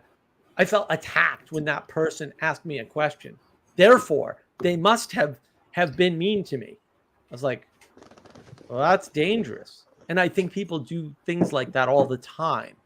And it's easier to take into account that maybe there's a whole way of being, if you will, right, that isn't wrapped up in propositions at all. Like, it doesn't have a propositional aspect to it, right? It's just purely intuitive. It's totally on that side of the brain. And that when we try to look at it, reflect on it, if you will, that's when we get into trouble and we go, oh, this looks like math. I mean, that is the problem of game theory. Like, this is the problem with game theory. And John Nash knew this. He said, wait a minute, people aren't doing calculus in their head to buy a loaf of bread. But that's what game theory says. The game theory actually does say that. It's actually what it says. It says we are actually doing calculus. And the thing is, and Nash noted all this. Like, I didn't make this up. I read this from his stuff. Like, we know, A, that's not correct, and B, the calculus doesn't quite work. It gets really close, but it's actually not mapping onto behavior. But it's coming so close that it's super useful. And I agree, like, absolutely. But it's not the thing, or the thing in and of itself, as Plato might say, or Aristotle. To Would you furthermore say, your point, Mark, that how do you train your intuition, or how is your intuition informing? It's informing by experience, Right. right? So the more experiences we have, not knowledge, but experience. Right. Opens up the field of potential where we can see, or where we can act in the world, or where we can gain more experience and where we can apply that intuition. Or participation. Or participation. No. You train it through participation. I was about to say, mathematical modeling, would that be on the side of propositional knowledge, and we would have participatory knowledge as mapping onto intuition? Yep. Yeah, in the video, right? So there's 4 types of information. It's propositional, procedural. Those are on one side, right? And then on the other side, you have participatory and poetic, which used to be parabolic. Sorry, Andre. Manuel won that battle. I wasn't even there for it. Yeah, I know. But he won that battle, so we renamed it to poetic. There's only 2 types of knowledge that come from the 4 types of information. There's concrete knowledge and intuitive knowledge, right? And so, and they map directly onto the sides of the brain, right? And then both of those will say in balance, whatever that might mean. We'll just gloss over that part, right? That's what predicates our understanding, and our understanding is not the is not us being on top of something, it's understanding. It's how we are underneath it and are stable underneath it, knowing that we're subjugated to that thing, right? So our proper relationship to it is underneath it. That's understanding. Understanding is not control or the ability to fully rationalize or fully predict or any of that. It really is about standing underneath something in the right in sort of the right relationship. And I need to deal with some comments, and then I'll let you guys contemplate, reflect, and ruminate on what I just said. So, choo choo, here comes the knowledge engine. Thank you, Father Eric. Yes. What else we got? Father Eric, those who have it know, those who don't have to learn. When that's one of the problems, like we don't have a deep appreciation for, we all have things to learn and we have to learn stuff. And we're very much in the, well, I know what I know and therefore, and it's like, do you though? Do you? And I do like this, Andre. I did notice this. All aboard, next stop, propositional station. Ticket counter may or may not exist. Premise is not set yet. I like that. That's actually really clever. I appreciate that. Lazarus, imagination, inspiration, intuition. 3 is the only math I like. Well, I like the 3 math too, sir. I'm big into triangles and stuff. So, yeah, the imagination, the inspiration, the intuition is a good way to think about things. And then Father Eric's talking about team sports, poetry, music, dancing, art, liturgy, especially liturgy from a priest. Who would have guessed? Yeah, I mean, these modes of participation are the way in which you train your intuition. I can't find the quote, but somebody, now I don't even remember who it was. Somebody very cleverly said that participation is the training of your intuition. And I was like, that is 1,000,000,000% correct. I was pissed off because I didn't think of it. And that always makes me angry, by the way. Father Eric, I'm also happy, by the way, when people like get what I'm talking about and improve on it. So it's one of these like love-hate things. I love it when people do that. I hate it that I didn't do it. Father Eric, Joan of Arc kicked the English ass without science. Exactly. Science is not all it's sort of chopped up to be at this point. But your brain doesn't do math like that, right? We use math as a model for good intuition. Yeah, we do. But we probably shouldn't. We probably should never cross math and intuition. I bet Trump sucks at math, but he has great intuition. Boy, is that true. If you hear the stories about Trump, man, some of the stories, like the first guy who did The Apprentice, he did an interview a year or a year and a half after The Apprentice, after his apprenticeship was up.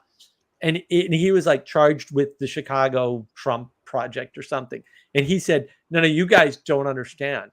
Like, I was in a meeting, we worked on this for however many months. And the architects had this building and they laid out the building.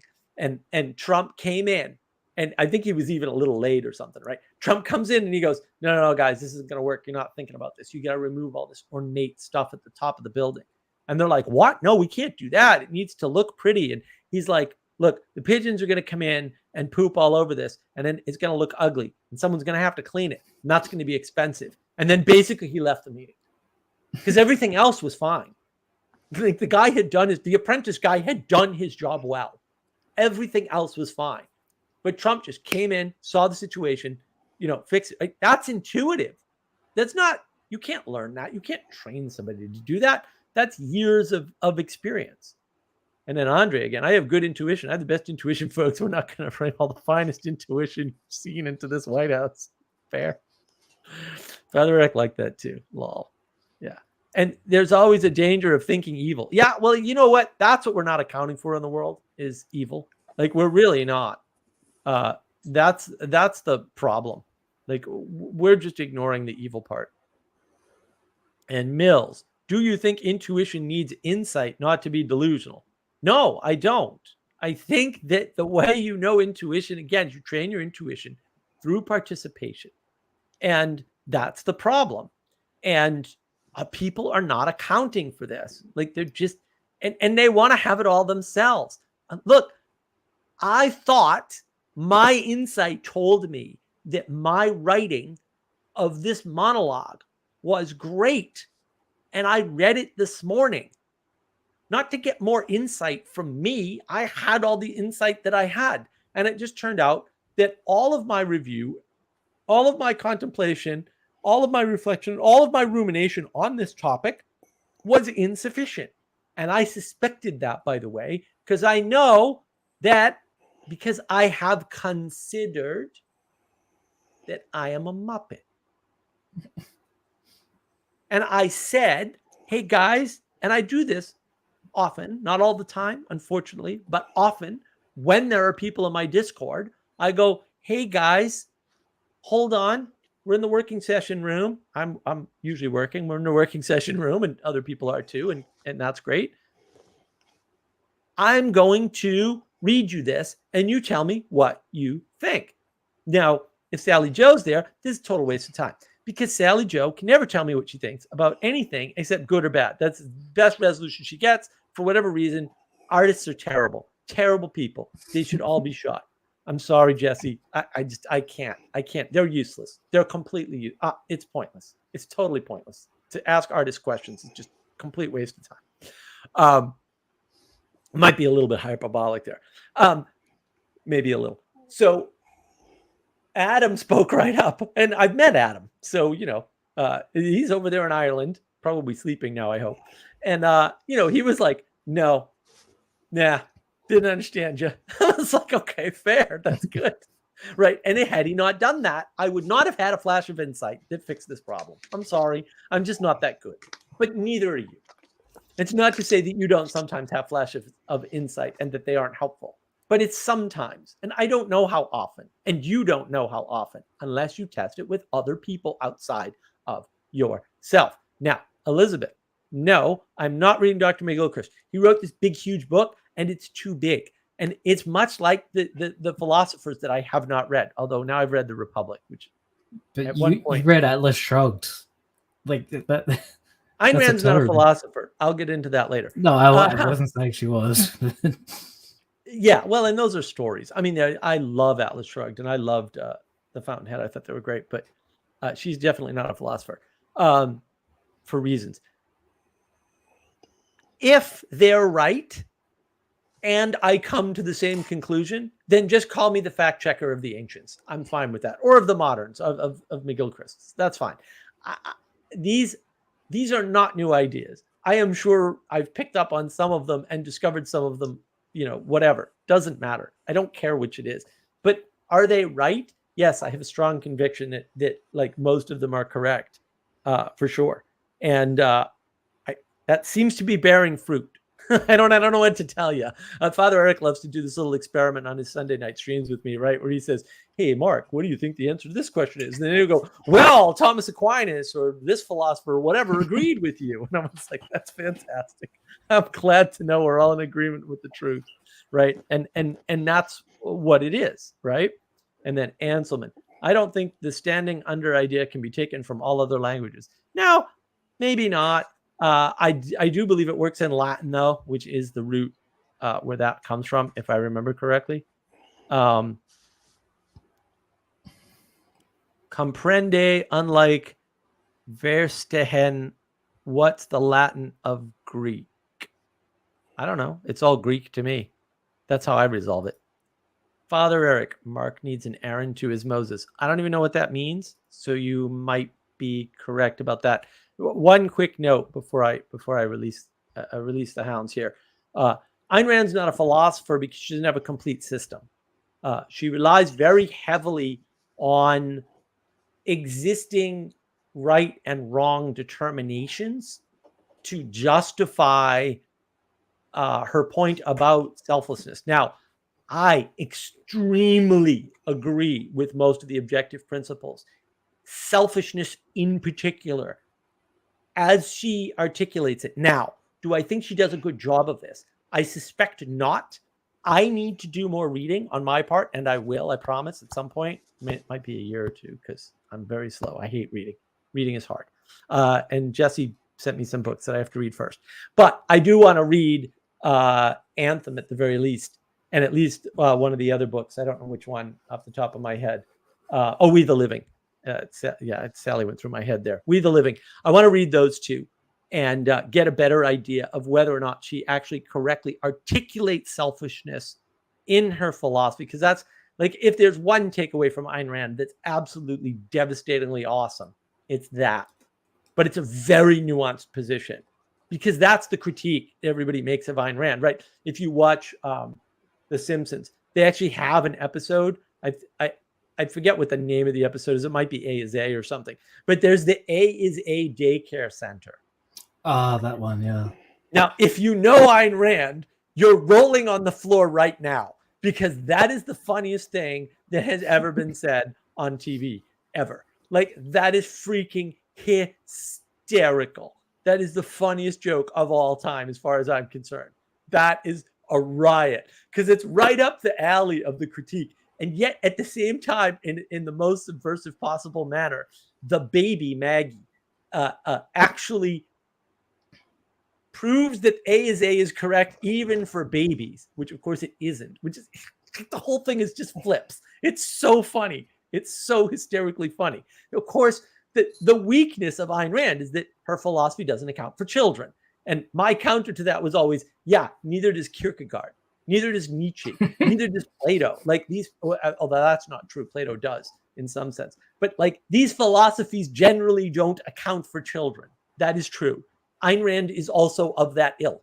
Okay, but that's not much of a critique if all the other philosophers, except maybe Plato and Aristotle, also didn't account for children in their philosophy. And so, but which is even flippier and funnier when you consider the A is A daycare, where they actually do break out of the daycare center because Maggie basically organizes an individualistic coup. And of course, the way the daycare center works is you just put all the children in a room and leave them there alone. And it just, oh my God, it is such a funny episode. It's that one and Ayn Rand School for Tots. Special.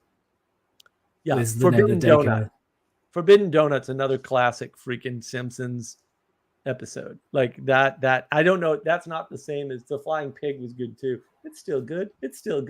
But yeah, that's all I have to say. Yeah, she doesn't have a framework complete enough to be an actual philosophy, in my opinion.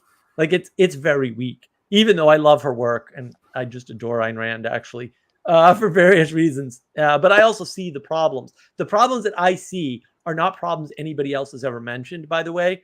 Just a little hint into maybe don't believe Nathaniel Branden and some of those other idiots who critique her work. Anyway, that's my soapbox. Sorry, I'll get off it now. Go ahead, guys. The hounds are unleashed. I had a point from before. Someone mentioned about time when compared to contemplation, rumination, and reflection. I would say that the three terms are all chronological. So reflection is looking back to something from the past and running it through your cognition. And contemplation is doing that, but focused towards the future and making improvements. Whereas rumination is sort of a present-oriented process. You continually engage with it with participation, but once you stop that participation, the rumination will stop. That's fair. I want to address that. This is funny. Lazarus Rand would never have had a live stream weekly for free. Actually, I don't think that's necessarily true. I mean, she worships capitalism, but actually, if you read the books, there is a lot of charity in there. In charity in the modern sense, not charity in the real sense. I'll go into that someday too. She does talk about doing things for the sake of them being the right thing to do. But when she uses that, she doesn't justify that. She just says like, well, there are right things to do and you know what they are, or implies you know what they are, or her characters know what they are, and they just do them. And they just happen to work out right in the capitalist framework. And she kind of uses that as a bootstrap to morality. And I very much disagree with that move. Like that is not a valid move. I'm not saying that's an invalid signal. It's certainly the marketplace, right? Whether it's a marketplace of ideas or a marketplace of capital, which is what capitalism is, by the way. The marketplace is valid. It's a valid signal for sure. You can't rely on it. It's not perfect by any means. And that's where the imperfection, like that's where the problem comes in. It can't. It's not a replacement for virtuousness, for the pursuit of virtuousness, even though exactly. you don't want cronyism in it either. You don't want political favoritism within the boundaries of, well, political favoritism within the adult citizens. That, like, right. Well, the corruption is a problem, and like the problem is when you point at communism, the corruption is easy to see. The reason why the corruption is easy to see in any socialist system is because it happens very quickly.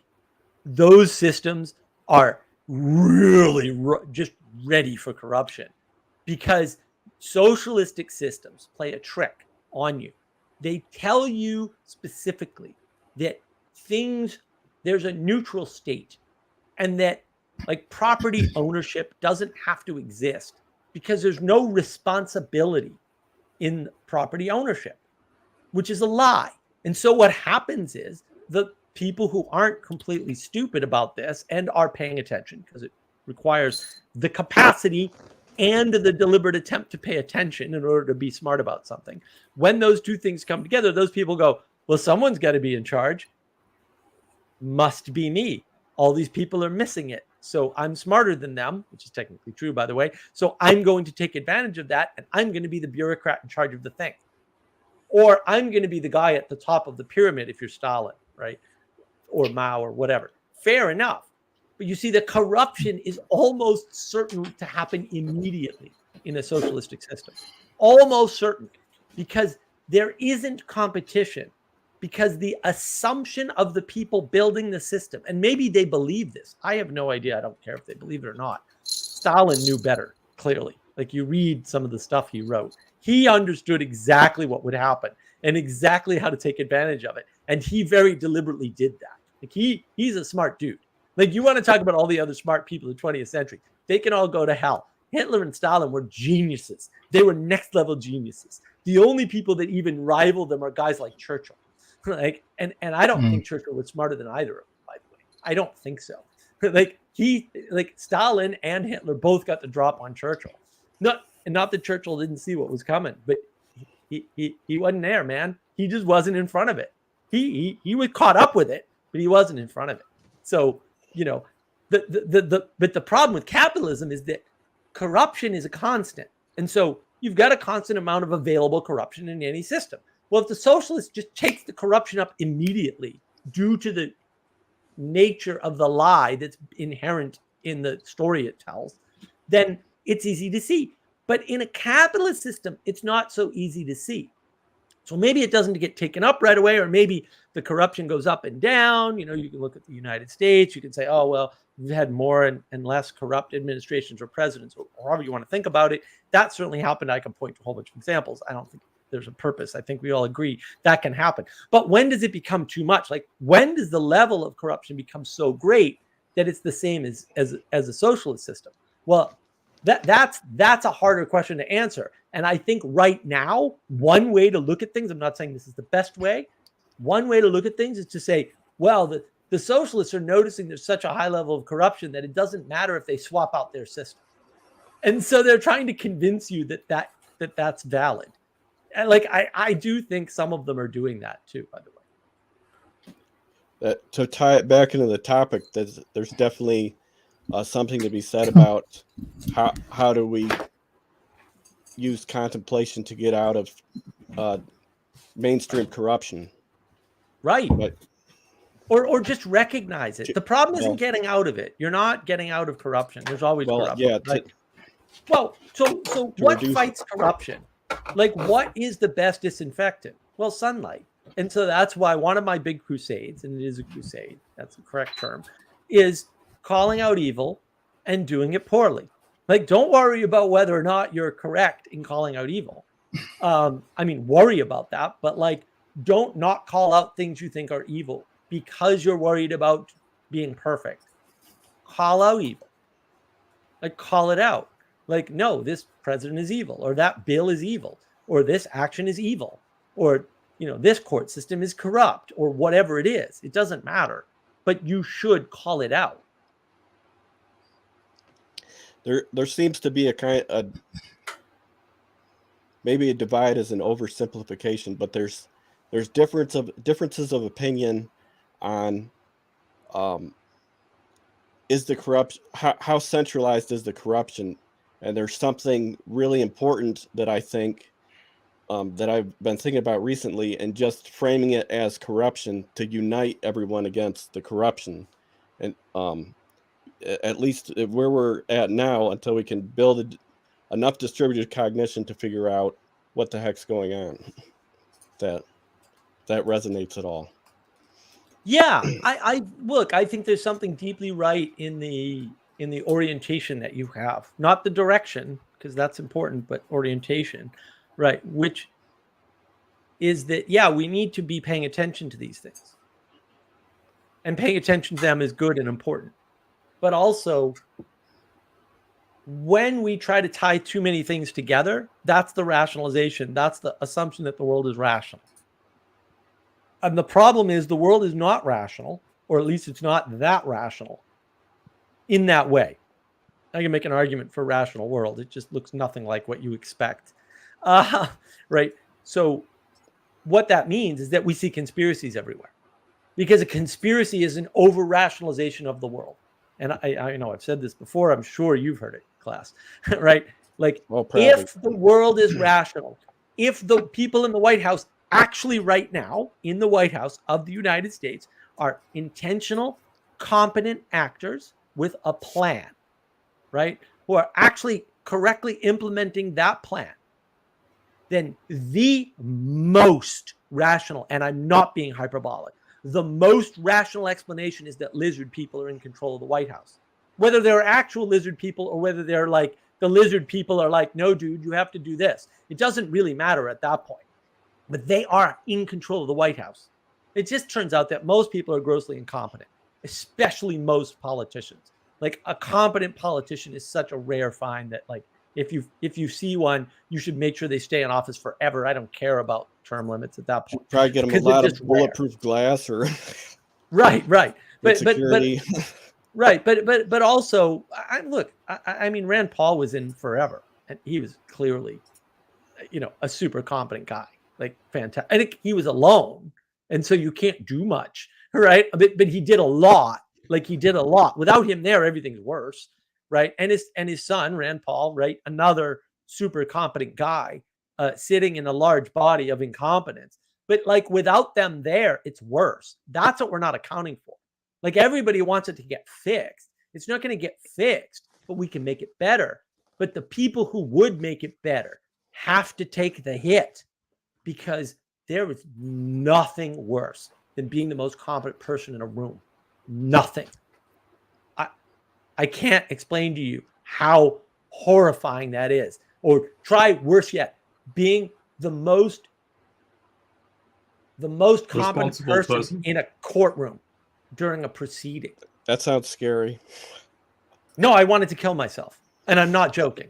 Absolutely. I'm like, these people are all ridiculously stupid, and they're not even following their own rules, and they don't realize it, and they won't even entertain the idea that they should. And it was just horrifying to me. It's happened more than once, and I'm traumatized by it, clearly. And like, too bad. Like, that happened. And that's the issue, is like, there's a lot of incompetence. And I think a lot of what we see, and I someday I'm going to do a video on this, not anytime soon. It's a hard video to do, but like, a lot of what we see is the pattern of too many people getting involved in something. And then there's only so many competent people, so that something new forms. It's the competent people has to be the ones that form it, except maybe one or two exceptions. People get lucky or whatever, right? But then as people get into it, like software engineering, right? Then all of a sudden, most of the people there are incompetent. The competent people are like, they leave and go off and do something else, or they retire. Like that was my big revelation. Ayn Rand is right. Except that she's not. Like, people leave. They retire. Atlas does shrug. It happens all the time. I don't want to get too off your topic, but I was seeing that. I was looking up a YouTube video on the history of the Halo video games, and seeing that in the games industry. Yeah. And not just there, but in other video games as well. that the programmers, they're not as passionate. They've got really giant companies overseeing it, micromanaging everything, and there's the political correctness kind of seeping into the game, and instead of the game being its own unique artistic thing, the worst thing that happened to the gaming industry was Steam. When you have the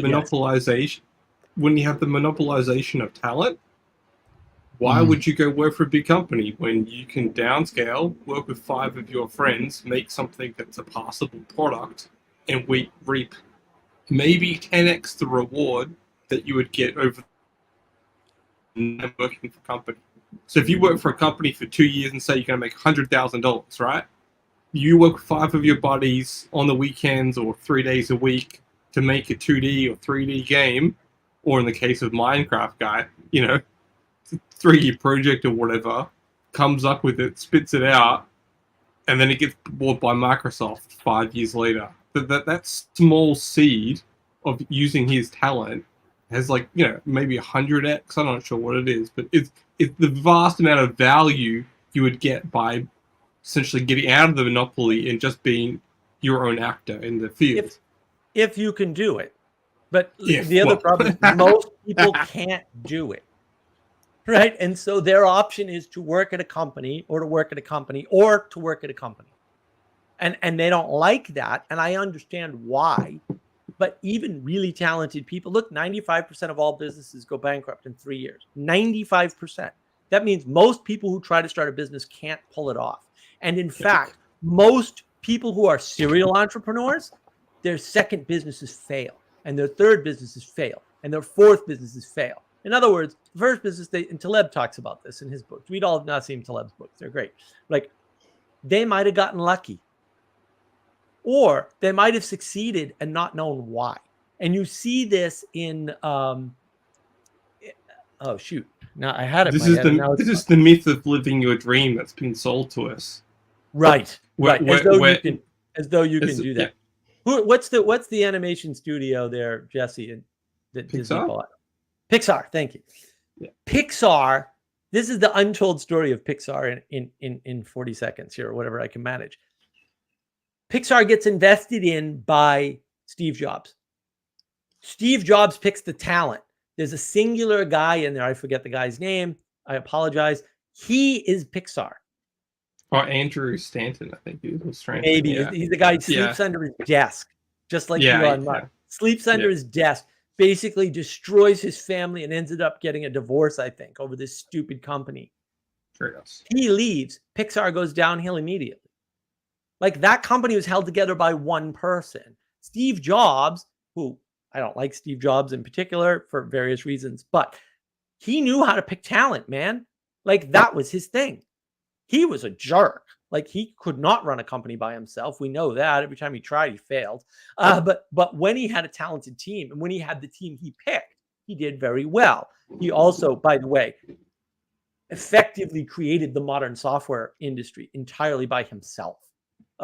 He is a great man. There's no question about that. The impact of Next computers, and more importantly, the software and the programming language Objective-C, which has only recently been supplanted by a much inferior, crappy language that should die a horrible death, it is inestimable, right? Doom, Quake World, all that stuff is done on a Next machine. I have a Next machine. I have 2 of them. I have 2. I think I have 2. And by small teams of people. Very small teams of extraordinarily outlier talented people, which you are not one of, by the way, almost certainly. Just to let you know, as special as you are and as different as you are and as better as you are as your peers, you're not one of those people. Those aren't the 10%. Those aren't the 1%. Those are the 0.1%. Okay. And if you can get with another 0.1% or 2 of those who complement your skills, which is a different problem, because a lot of times good programmers will get together. And when you have 3 good programmers in a room, do you know what you have? 3 big problems that turn quickly into 9 big problems, because they argue about how to implement everything. Don't challenge me on this. I got 35 years. I've seen it many times. You do not want more than 1 good programmer on your team, ever. You want 1 guy, 1 leader to lead the way and everybody else to follow, and you don't need big egos. There's whole books written on this problem. This is a well-known problem if you read about it. And that's the issue, is that people don't want to follow. They don't want to be led. They want to be the leader because they've been told that they can, and they're as good as everybody else, and that they could be LeBron James or whatever. No, you can't. Almost certainly you can't.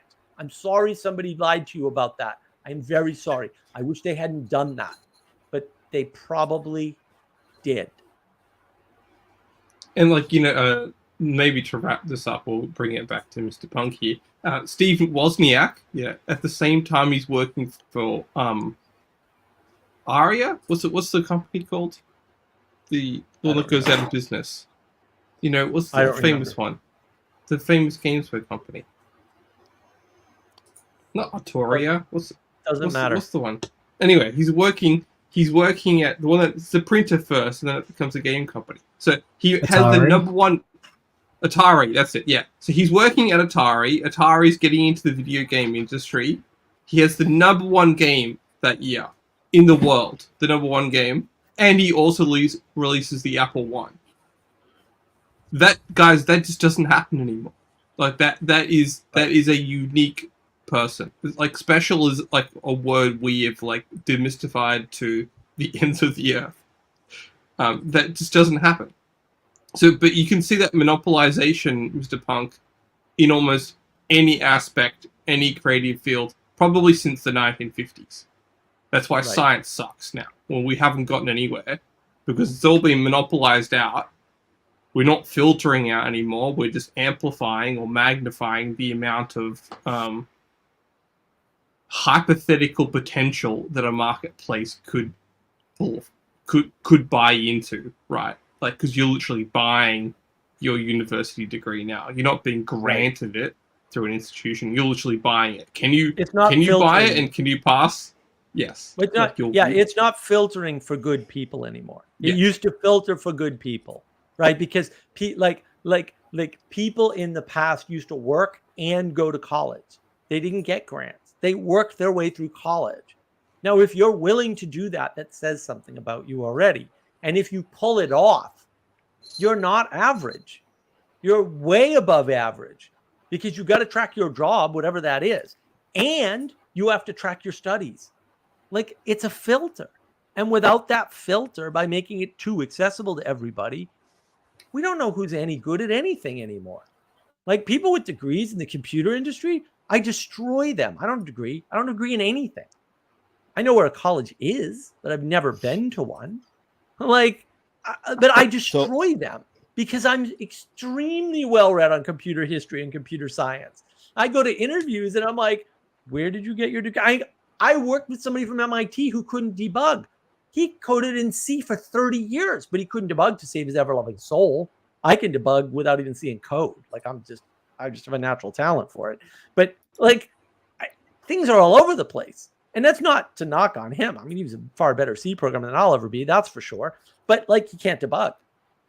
We assume that people can, right? And it's like, wow, look, these skills are not as universal, or they don't go in a linear pattern. You can't say, well, he knows physics, so he must understand medicine. No, but he knows physics, so he must understand Einstein's theory of relativity.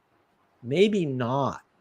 Like, that's happened. I've met people at MIT, for real, that actually don't understand, and they don't care. They're like, yeah, I know I don't understand relativity. I don't care. My specialty in physics is this. Fair enough, dude. But also, like, what does that mean? Like, now I don't know how smart that guy is, because maybe he's just good at specializing in one branch of physics, which could be super valuable. I'm not knocking it, but like, where are these signals now? What are they saying? So there's definitely it seems like an intersection between too much centralization in education and over specialization, and that's reducing, you could say, contemplation and distributed cognition, distributed contemplation, to try to tie it all together. Yeah. Well, and we don't have make to it look like we're not even off topic. Yeah, I'm not wedded to being on topic. Don't worry. Okay. I want to highlight this, though. Thank you, Michelle, by the way. how Your interesting point to was see good, you though. find areas where Ayn Rand's ideas fall short, even though she is someone you hold in high remarks. Well, high regard is a better word. Michelle's not always good with the English. That's okay. It's not his first language. Your unwavering devotion show in somewhat paradoxical, selfish ways. Thank you. I think. I don't know. Is that a plus or? It doesn't matter. I love Michelle. So yeah, I mean, People look, make great things happen, not individuals. People working together in a participation, in a community, that's what makes it happen. And you could even say that with any other revolutions that happen in time. It's not just one guy. It's literally 5 guys. It's Right. like you probably need 5 guys to make anything worthwhile happen ever. Right. Well, At least 5. No wonder that a band is 5 guys. Like, the band is not the guy at the front singing the lyrics. Like, the band is right. Well, the guy who holds the band together is almost always a drummer, and that's drummer, almost always who exactly. steals your wife. Holds together is the best. Yeah, holds Right. together is the best analogy. Right. Well, they're usually the ones that do the bookings, and maybe that's because they don't have to pay as hard attention to practice as everybody else. I don't know, but that's what I've been told. Like, I don't play instruments. I can't for whatever reason. I wish I could. I try every once in a while. It's horribleness. But like, that's actually important to realize. Like, well, they're you literally can have just a great beating man. things in time. So yeah, you can have a great man. There are great men all over the damn place, but almost none of them are going to do anything. My opinion on drummers drifts. My opinion on drummers shifts everywhere. But that's the thing. Like, the great man without the great backup man, without the great sidekick, never becomes the great man. And then we see that potential because we all have potential to be great at something, sure. But maybe that thing that you could be great at is useless. Like, I don't know. I'm not making a claim either way. I'm just saying, have you considered the possibility? Because we're not considering the possibility. We're not thinking about the downsides. We're in this constant upside. You can be anything you want. No. You, like everybody else, has constraints and limitations, and you should figure out what those are, because those are the most important things for you to know about. How do you know? Contemplation, reflection, and rumination can help you with that process, but they are insufficient. You have to talk to other people and make sure you're with other people who are willing to tell you you're stupid or you're wrong or you're insufficient or just call you out. Well, it seems like there's a big issue with contemplation not happening, going along with academia, is I hate to say the term wokeness, but you could say critical theories, postmodern activism. But something that I thought about with that, where is the good in that, is a question that I've asked, and what is the attempt to find the good that these people that are involved in it, and what it seems like is they want to reduce the negative effects of human tribalism, so if we can take the, well, if the ideology can morph towards something good, going along with that, then maybe it can morph towards contemplation of intellectual meritocracy, if that makes sense. Well, what if it's an easier problem than that? What if the problem is that everybody presumed the good and never did the hard work of figuring out the good? And then you're open to any ideology that comes along. And I think in many ways, Peterson is very close to pointing that out in some ways. I would say he falls short in others. I don't want to critique the great man because no. But he says it explicitly in Maps of Meaning. I wanted to know if the battle of the 20th century was about arbitrary ideologies and one just being picked over another, or if there was an actual difference between them. Now, his conclusion is clear. There's an actual difference between them. And when he tries to describe that difference, he ends up somewhere very close to at least the biblical tradition, if not the Christian Christianity as such. Now, that you can say that's a coincidence, you can say it's a result of his culture, whatever. I don't care. I try to stay out of that whole ridiculous fight, because to me it's a ridiculous fight, right? But the important thing to note is that it isn't, if you look at it in that way, good versus evil. You can discern it. The problem is you can't do that if your assumption is that it's all just good. And that is the assumption that everybody is making. They are assuming there are no snakes in the garden, or they're assuming, worse yet, that the number of snakes is smaller than it actually is. On the internet, there's a very large number of snakes. And I would argue the best place for snakes in the whole world is the internet. And so you're more likely to find a higher percentage of snakes on the internet than you are in any other group or class or whatever, for that reason. Anonymity is like the friend of the snake. I'm not saying it's bad, but also it tends towards badness, because there's no consequences for your actions when you're anonymous. Now, that can be very good if you're a, quote, whistleblower. But if you're a whistleblower who's anonymous, do you really believe in what you're whistleblowing? Because it doesn't seem like you're willing to take a risk for it. So I'm already suspicious of you. I'm sorry, but I'm already suspicious of you. And I'm not saying you're wrong. And often they're right. But a lot of times you're snakes. And that's the problem. A lot of people use anonymity to create chaos on purpose, because there are lots of people who would rather burn everything down to create equality than do anything else, because they know they'll never be sufficient. They desperately want to be Elon Musk. They know they're never going to be Elon Musk. So if they burn everybody down, including Elon Musk, they're just as good as Elon Musk now, aren't they? Ha, ha, ha. And that is the attitude they have. And if you listen closely, you can hear that. You can see that in what they do.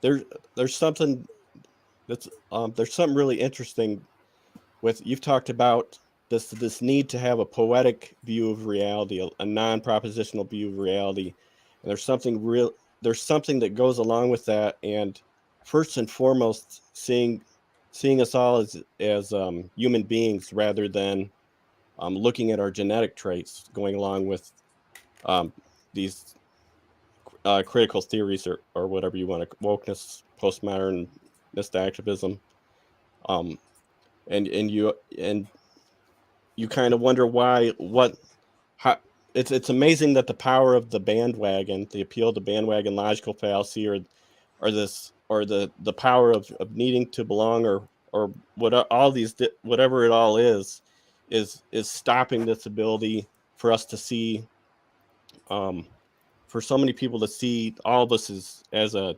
species, as human beings, in a poetic sense. And or if that, it's kind of hard. Tribalism is just a reflection of our need to not live alone. Okay, almost certainly you can't live alone. It's almost impossible for almost everybody. And when you look, and nobody does their freaking research, right? They just don't look it up. Even in the Eastern traditions, where they have admittedly way more of this living on your own in a cave garbage, half of those people commit suicide. In the tradition that's written down, like the tradition of going off and living actually as an individual by yourself on your own, which does happen, but it is extremely rare. They're usually very badass and have wrinkled faces. Right, but even that tradition says the likelihood is that you won't survive. And it also says the purpose is for you to be away for 20 or 30 years and isolated, which most people can't do. Like, most people can't sit for 10 minutes in an empty room without any sound. Like, most people can't do that. That's my measure of a man right there. And somebody asked me, well, how long can you do it for? I said, well, the last time I tried 4 hours. And they just stared at me. And I was like, well, I don't know what to tell you. Like, I'm just a really stable person since I was homeless. Like, I had to be, because I was alone. And that was pretty painful. You could also think of every karate movie you've ever watched. There's a lone grandmaster who's grumpy, who doesn't want to get along with anyone, but he needs something to do to pass on his experience, knowledge, wisdom, but also he lacks the relationship. And the student gives him the relationship, the purpose, and the meaning. Right. It's almost like the relationship, the purpose, and the meaning are more important than the skill that the student would be gathering. And Right. that's like literally in almost every like karate movie ever, broadly kung fu movie ever. There's always a lone person that has to be reincorporated in, and that fundamental aspect of tribalism you're not gonna eradicate because people want to cohere in a group.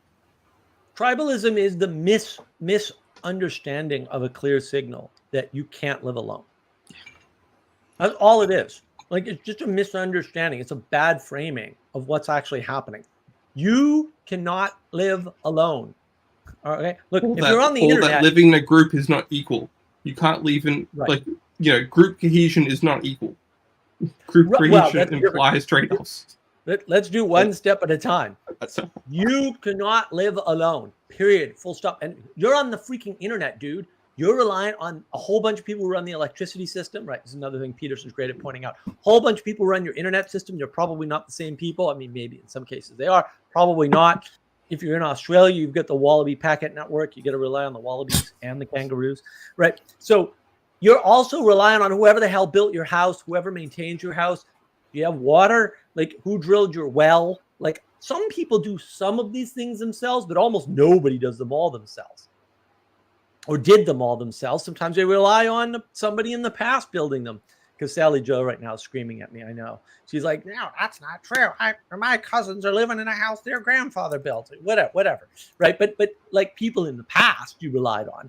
And then whatever they did to cultivate the land or whatever, right? All of these things are things that you're relying on. You're not an individual. You were never an individual. You're never going to be an individual. That isn't going to happen.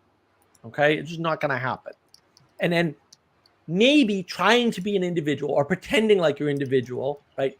LARPing as an individual is what causes you to disconnect from the world. And in that disconnection, in that denial of the relationships around you, you cause yourself a meaning crisis, right? You instantly put yourself in domicide. You instantly destroy the quality of the connections between things, right? That's why you're not contemplating, reflecting, and ruminating, not considering those connections anymore, because they're all about relationship. I said that. I tried to say that enough over and over again. Those things are about your relationship to other things. That's what you're supposed to be paying attention to in those processes.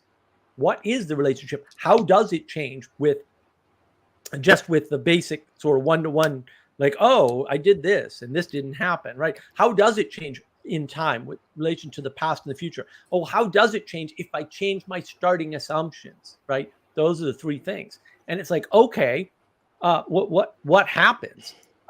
Well, that's an important question. When we start viewing the world from the objective material reality sort of OMR standpoint, we see tribalism. But actually, tribalism is the way the world is. Like, what they're describing is just you have to live that way. It's not optional. So it's not helpful to point it out as though it is. Then say, well, the problem is tribalism. Tribalism is no problem. Tribalism is, at least the way they describe it, I just think it's a bad naming at some point. Tribalism is the way we exist. We exist within tribes. And the further apart our tribes are, because we get our electricity from far away, people who build our house aren't here anymore, right? They're not our grandparents or whatever, right? Oh, our family's not with us anymore because we moved, across the country or across the town or whatever, right? As we lose those connections, we fall into domicide. We get closer to the meaning crisis.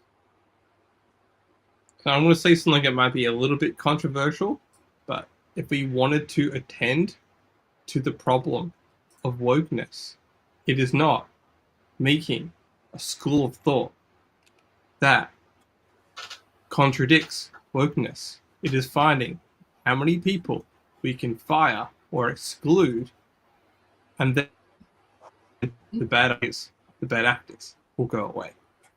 It is actually that pragmatic. You Right. go, oh, Harvard got rid of the bad actor. Guess what's going to happen to Harvard?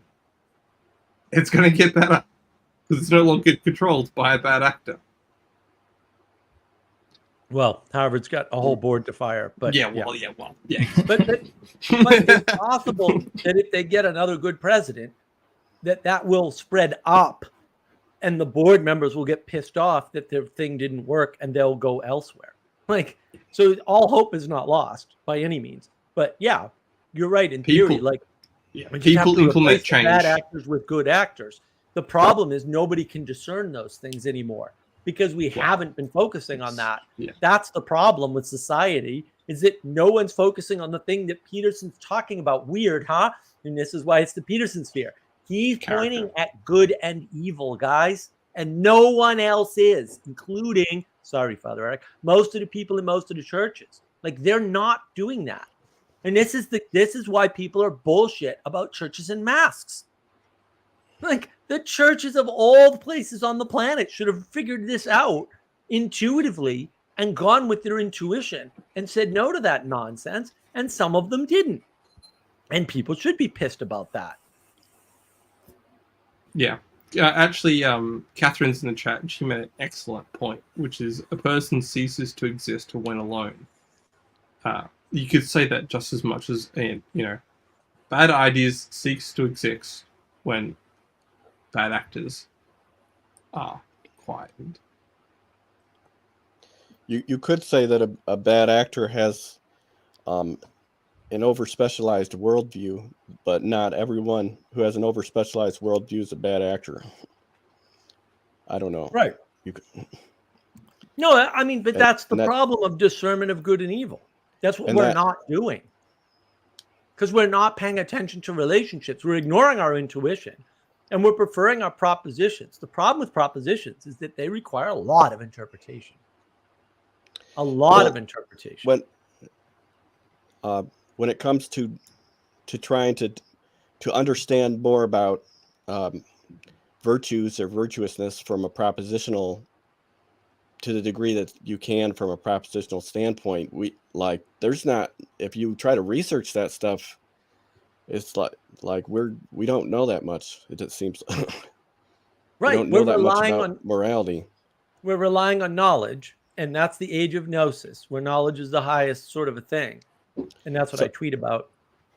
It's wrong. Like, knowledge is garbage. Like, you absolutely don't need it. Like, obviously people in the past had less knowledge than we have today, and yet we're here. So how bad could that have been? Like, they still built what you're standing on. So maybe knowledge isn't all it's cracked up to be, guys. I'm not saying throw it out or anything like that. Like, you want to play the knowledge game, I'll play it, because I'm fairly sure I'm going to win. So I can play that game a lot better than most people. But also, why? You don't need to. There are better games to play, like Pirate Livestream. That's a fun game. It's been very enriching to my life. That's way better than knowledge.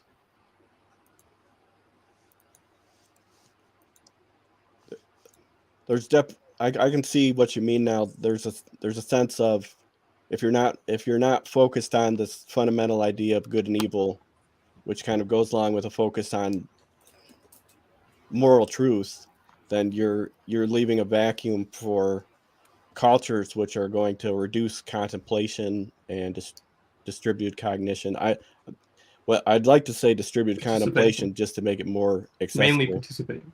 Just to use same terms. But, no, that's fair. Yeah, we can't. Societies aren't contemplating anything.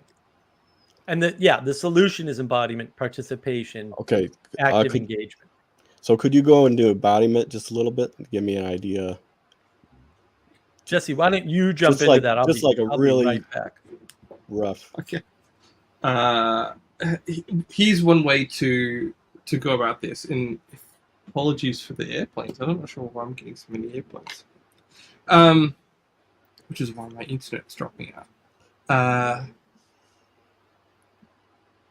The way in which you approach the term understanding says a lot about you and your sense of embodiment. If you think understanding is getting above something, and then pushing things down, which is like a top-down knowledge from above.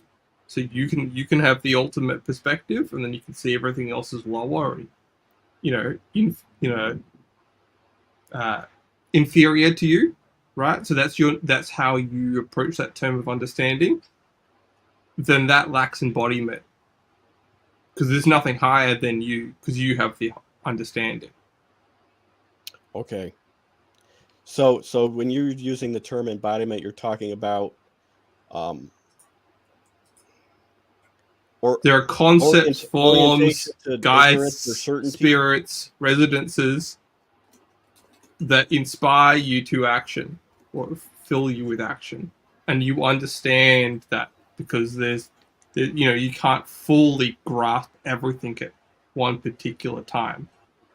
So it's sort of like Socratic. I don't like it's sort it's like it's a sense of understanding the limits of your knowledge, sort of in that sense, in respect to how you use terms. Is that, or how you speak? At least partially. I would probably come at it from the sense that it is very, very hard to have an objective worldview. Well, I agree with that. You're always in a story. You're always telling a story or a narrative. I completely agree with that. Yeah, you can't just say, well, it's a willingness to admit that you have a priori biases or understandings or experiences, and be comfortable with expressing that in a way that's for the common good. Okay. And then you can see it in a scientific model with an embodiment. They try to say, well, we can have less of those or none of those a priori things, and then we can inform you about why we've got the ultimate understanding, or why we're gathering everything together into one body. Yeah. If we just had faster brains, we could measure all of reality. That's faster. Yeah, exactly. Brains. Or take enough of the right drugs. We can, get 6 drugs all working at one time. We can have the perfect human being or something. Well, and there's a danger both ways, right? So you can talk about things in terms of participation. The danger in that is that some participation is ethereal. It's conversation is a type of participation. That's fair, right? And so you can say, look, you can train your participation, which trains your intuition, by just having conversations. But that's actually not correct. You can, and it may go well, right? But it's insufficient, even if it's possible, right? You can go the other too far in the other direction, which Jesse just pointed out. You can go embodiment, which is a different way of participating, right, in the physical aspect, and then you can make it all materialistic, like Jesse just did brilliantly, right? So you go too far in either direction. That's why I actually like, even though John is completely wrong about this, by the way, participatory knowledge. There's a way of knowing that is not propositional, and it cannot be reduced, because propositions are a reduction to propositions. Back to game theory. Cannot be reduced to math. Your behavior cannot be reduced to calculus or trigonometry. It can't. It can come really close. I'll grant you, game theory is amazing. I love game theory. But it doesn't work. Like, at the end of the day, it doesn't actually exactly map. And so there's all kinds of holes in it. In that same way, you can't talk about equivalent knowledge or equivalent participation unless it's also embodied.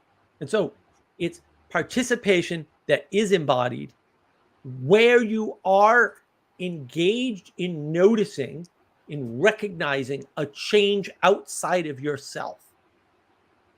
That is what's important. That is proper training of your intuition, right? And that alone will actually do it. That is sufficient, provided that you have feedback. Because I've seen this, like, this happens. People, whether it's observable or not, people observe that they have changed the outside world through certain procedures, we might call them occult magic or something. And maybe other people validate that for them because maybe it can be validated, right? But it's still not quite correct, right? It's still not, say, sufficient because it's not consistent and reliable or something, right? Or it's not, it could be they got lucky, right? Like maybe somebody can make it rain with magical words and maybe that works and maybe they can do it once. But that doesn't mean that they can do it over and over again. And so you need the experience that can be outside of yourself, not just validated, but also experienced by somebody else. Because if your experience is, I ask you a question and you feel like I have told you that you're a bad person just by asking you a question, and you don't check in with somebody else who says, oh yeah, I heard that question and it didn't make me feel that way, then maybe your experience isn't sufficient. And that's more what I'm getting at. Like your experience isn't sufficient. So to Elizabeth's excellent point, chapter 7, feedback. Yeah, feedback is required. And that feedback can't come just from your head because that's not feedback. That's just self-validation. And that's a problem. And yeah, you can sit in a room, right? You could sit, on a Discord channel. You could sit in a live stream with a bunch of people and they can all go, ooh, yeah, ooh, you're right. Yeah, all day long. That's easy to do. There's lots of crazy people on the internet that will agree with you. There's lots of people that will agree with you even when they don't, just to get along because tribalism is real, right? That doesn't mean that they had the same experience. You need better feedback and a better validation mechanism to make sure that that experience is actually the same or similar enough. Well, that's something that saddens me about. I don't want to sound. I don't want this to come off the wrong way for people who I'm talking about, but it kind of saddens me about the comment section of like Peterson videos because you don't have I mean, there's nothing wrong with the positivity. That's great, but you don't have so much like the desire to maybe expand on aspects of the discussion. Right. You just have, and you can't find, and so you have discussions like that, but they're like islands more. They're not, and it seems like when you have communities, like more on the I don't know if intellectual, more like wisdom seeking communities, so far they are leaning towards that direction. They tend to blow up online is from what I've seen over the years. Yep. Well, they do. It's a good point. I want to highlight, Elizabeth, here, right? How about feedback from your enemies? That is a common struggle. I see that struggle. I saw that struggle today. I see that struggle all the time with people going, no, don't throw out the heretics. Don't throw out the people that disagree with you. Don't throw out your enemies because they're giving you valuable signals, valuable feedback, valuable information that you need to use and take seriously. The problem is you have to deal with that information much more carefully than you do with somebody who's on your side. Right? That's what the book Art of War is actually written about, literally addressing that problem. How to deal with your feedback from your enemies. They're all strategies for dealing with the foreigner in some way, or the foreign in some way. Right. And the bigger problem that you're sort of onto, class, which I think is nuanced and hard for people to appreciate. I'll try to do a reasonable job of sort of exemplifying it, is when you're engaged in a community, there's all kinds of different people at different levels of understanding and different levels of capability of understanding, because we reduce understanding to something anybody can have at any level, and that is not correct. Like, I talk about things all the time, and I know half the people listening do not have the level of understanding that I wish that they did. And that's not a bad thing, by the way, necessarily. Sometimes it is, because sometimes they get the wrong impression. They put things together the wrong way. Because of that, they need to know that the level of understanding that they have is correct when it's correct. And if you stop there, and sometimes people do, then sometimes it seems like that's a bad thing, or it seems like that's a problem, or it seems like something went horribly wrong.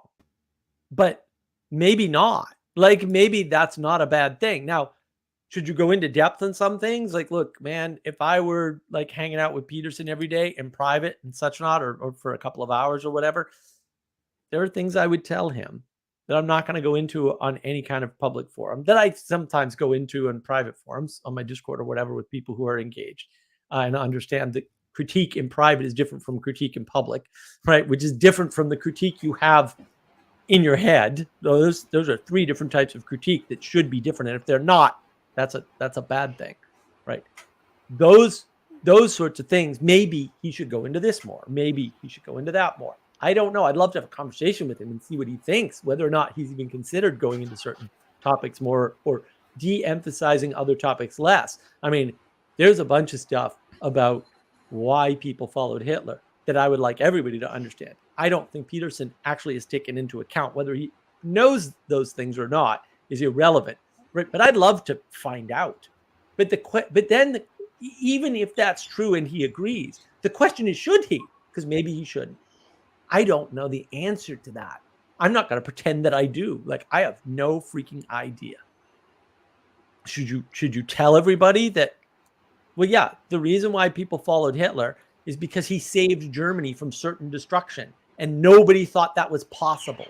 Actually, zero people. Zero. Nobody.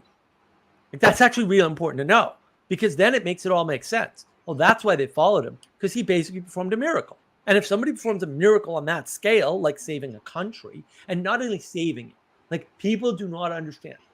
Germany was so big and became so big so fast that hasn't been replicated since.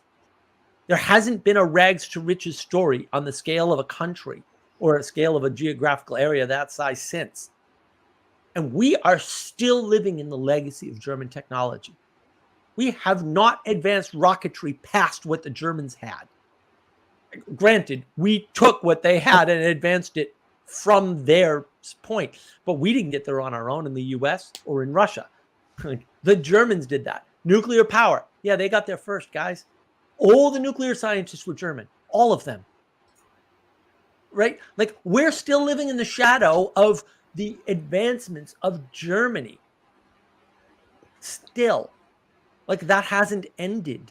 People don't have any appreciation for that. Oh, why did people become Nazis? I don't know. Maybe because Hitler saved their country and brought them out of abject poverty and certain starvation, because it was, in a way that nobody saw coming and that nobody believed even after it happened. Yeah, that's why they followed Hitler, guy. It ain't no mystery to me. I'm like, well, yeah, I probably would too, man. I'm all in.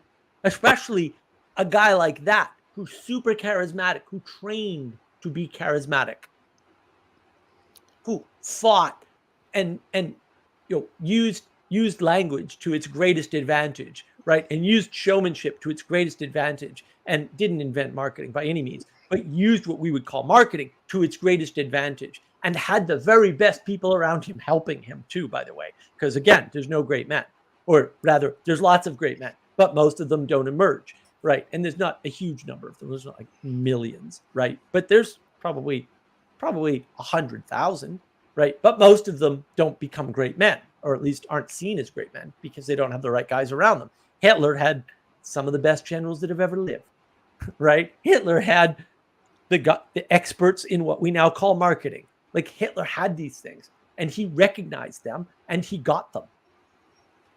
No wonder, in the wake of what the Treaty of Versailles did to Germany, that he was able to command such respect, because he basically did something impossible. Now, should you tell everybody that? I don't know. I mean, I'm always taking a chance on that one, because I do mention it occasionally, like I just did. Right. But, well, because I think generally people need to understand that.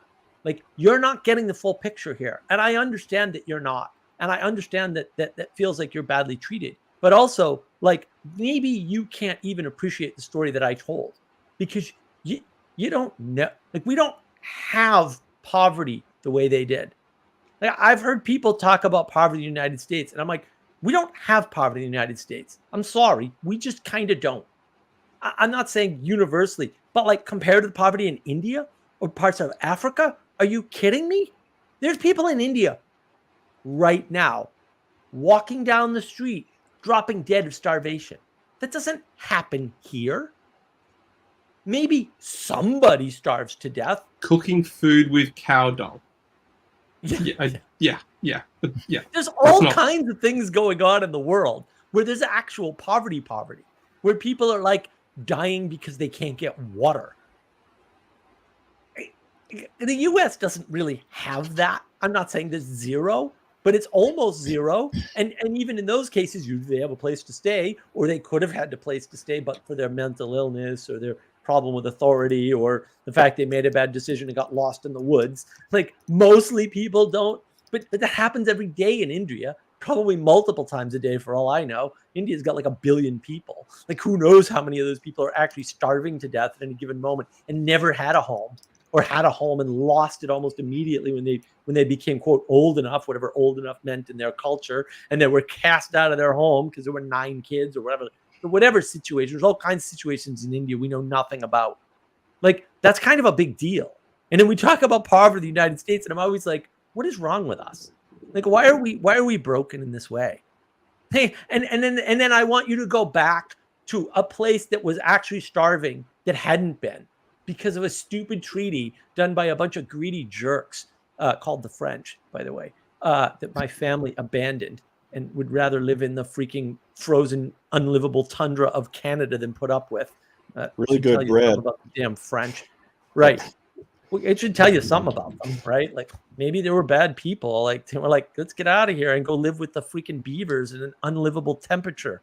Fine, fair enough, right? And then to be under that set of circumstances where half the people are demonizing you and the other half are trying to help you and they can't, and the League of Nations breaks up over this, and Woodrow Wilson, who is an idealist, gets completely disenchanted with his own idea and quits because he can't save Germany. And into the breach steps this great man who was part of that First World War, who believed in that dream, and then basically takes it to the next level. To get back to Mr. Class, you asked me about, or Mr. Punk Class, yeah, you asked me about embodiment, and I've been ruminating on that, and also I think it was tying into Mark's spiel there. Proper embodiment is the acknowledgement that risks are involved in participation. Okay. So the risks are inherent in almost everything you do, right? Okay. There's a risk in going to the party, and there's a risk in not going to the party.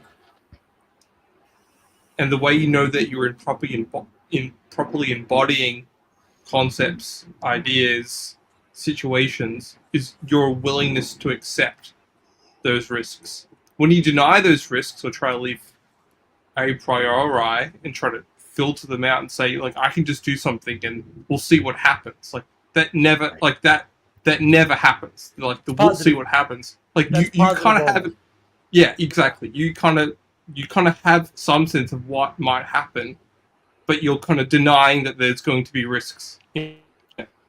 So to tie some things together, I didn't want to interrupt you. That's that. If I can, I gotta go soon. Otherwise, my brain just fries. Okay. My brain is. To tie some things together. So, going along with the comment section with Peterson and charisma and embodiment. It seems like if you take Twitter, for example, you have a lot of intellectual people on Twitter, and there's different reasons for this, but it seems to be more focused on maybe we could say the pursuit of charisma rather than the pursuit of wisdom, or finding mutual ground and kind of innovating, and we could say that goes back to your definition of embodiment too. The fear of risk of trying to do that. And maybe we could also add on to that, so there's a focus on the news rather than a focus on these deeper issues, and not ignoring the nihilism that gets created when we don't pursue contemplating them. Yeah. Well, I like what you said, Jesse. It's really good, actually. That was really good about embodiment. That was a good insight. Taleb talks about this, right? Like the way humans actually act is based on risk calculation. Now, you can argue their risk calculation is off, and that's why they make bad decisions. That's a reasonable argument. Taleb talks about that to some extent. But we actually act based on risk. And that's what's important to realize. And the problem with appealing to intellectual people, say on Twitter, I would argue intellectuals are not on Twitter. The articulate people are. And we can't discern the difference between somebody who's, say, actually intelligent or actually smart and somebody who just speaks well, like Sam Harris. Sam Harris speaks well, but he's not that bright. I'm sorry. He's just absolutely not. He speaks out his ass all the time. Very obviously, too. I'm surprised people don't notice. But they don't notice because the enchantment of his speech, which is both tonal and in his articulation. If somebody can weave together a good story, then you will ignore that the story is wrong. And people do this all the time. And you know what doesn't matter? Their IQ. I don't care what your IQ is. The odds that you will find an error in a story that's well told are actually very low, because people are looking for cooperation all the time and they want to get along. In general, there's disagreeable people like me who just don't care, but like for the most part, that's what they're looking for. And so when they hear a good story tied together well, they're like all in. And that's why I say, no, you should interrupt somebody the minute they make an error. Because once they make an error, but they tie it in 2 or 3 layers out, you forget the error. And then what they said sounds right. And maybe that doesn't work on me, but it works on the audience. And then if at the end you try to disrupt their story, it's much harder to knock the block out from under it, because people just heard a good story and they want to hold on to that because they understood it. That's why I interrupt people, by the way. That's the big reason. And I did want to, before I go on here, I did want to go through some of these comments.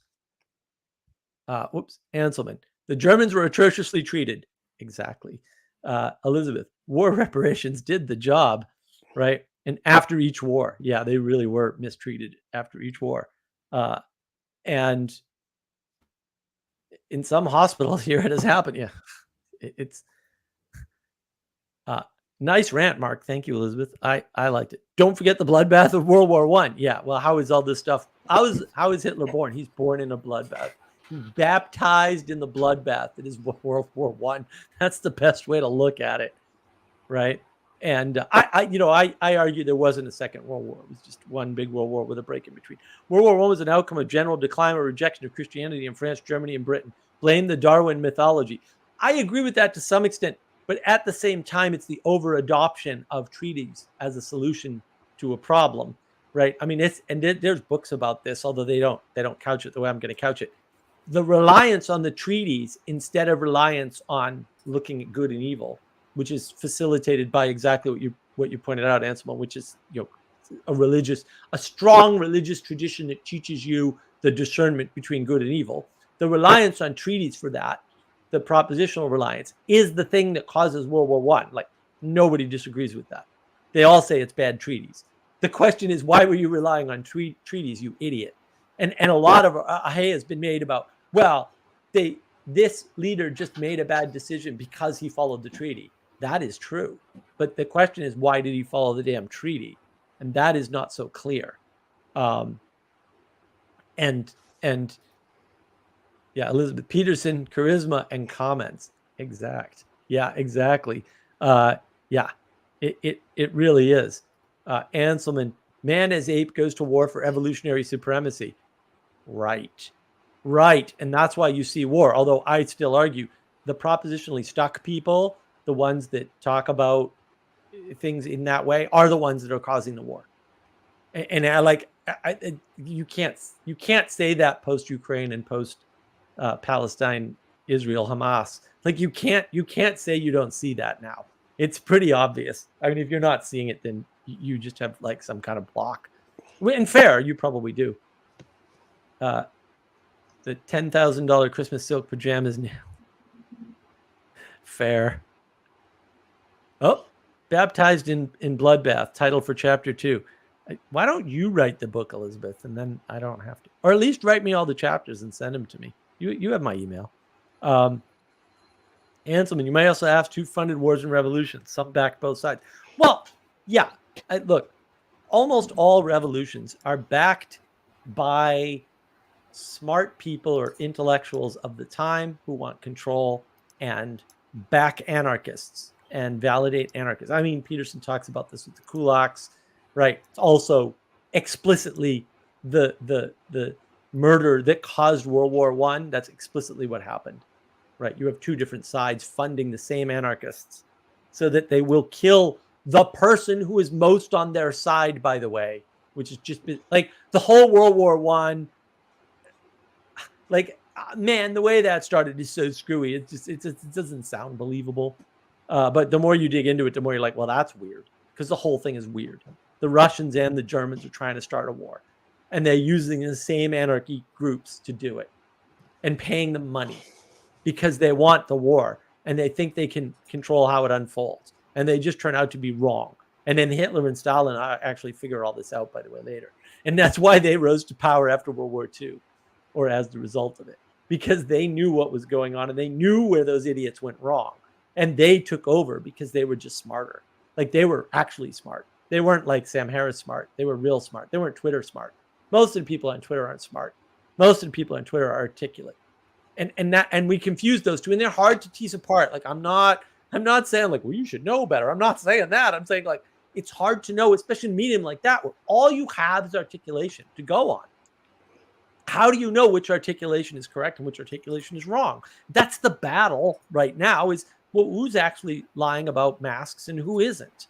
I don't know. Like, to some extent, I mean, actually, maybe I do know, but that's because I've read actual papers on this stuff, and most people haven't read a white paper in their lives, including people with alleged PhDs, whether they have them or not. And that's the problem. Can we just before I drop out, I think Anselman actually had a great point to ruminate on for everyone this week, which is fearful are the wounds of a friend. So when you get that feedback, and you need to admit to yourself that feedback will not be received neutrally. And I've actually been harping on about this. I'm doing that this week. If you want to know my channel, just my channel, my thread, my one of my thought threads, which is Awakening to the Market Crisis. Just a class, if you want to search that up on Twitter, okay. you find some of my thoughts there.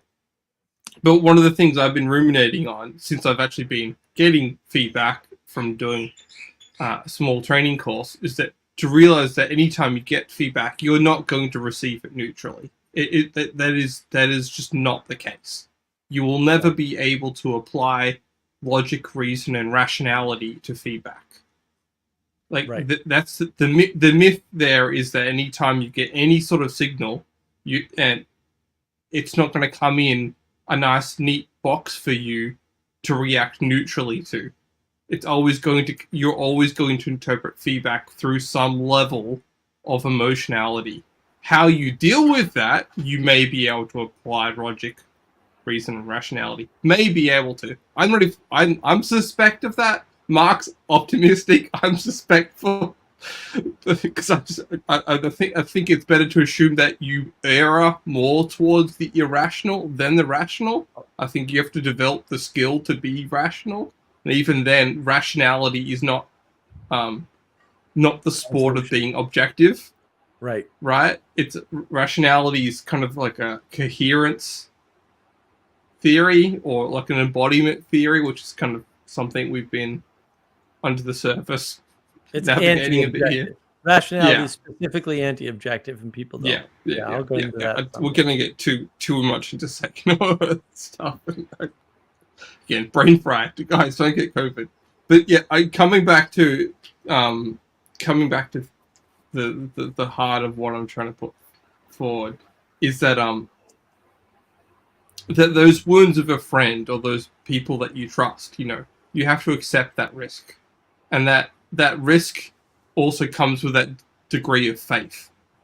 That if someone's told you this and they're a person that you perceive to be a friend, and admitting to yourself that the friend enemy distinction is a natural phenomenon, like you can't get around that. But if you've accepted this person to be in your friend category, you have to have that faith or admit that risk that the feedback you're getting is valid, and then you cannot, you kind of have to deal with that emotion or the emotionality to receiving that feedback or those wounds Yeah. which is basically wounds are the poetic nature. So I'm just kind of taking wounds out, put it as feedback, and then we'll put it back in. Now you Okay. means there in that context. And you're Did you wanna kind say of anything? tying this into the definition of embodiment that you have. In some ways, Okay. it's giving you kind of giving a symbolic or poetic nature to it and putting it into a practical sense. That's why we have to ruminate and contemplate. Why did the person say it that way? And getting to that is very difficult. Getting to that sense of, because you are going to embody that feedback, or it's going to affect you in some way. And you're just going to have to deal with that. Andre, do you have anything to say? I just want to. I didn't want to take all the. I had a few things to say a while ago, but it was on a comment that was way up in the thread. Okay. Maybe a bit of a digression at this point. All right. Yeah. I don't mind either way. Jesse, how are you doing? Are you taking off? What's going on? I'm fading out. Take care, everyone. I'll probably take off for now. I've been up since 6. Take care. Oh, take care. Nice to see you all. See you, Jesse. So, and you're taking off class? You're gonna? Yeah.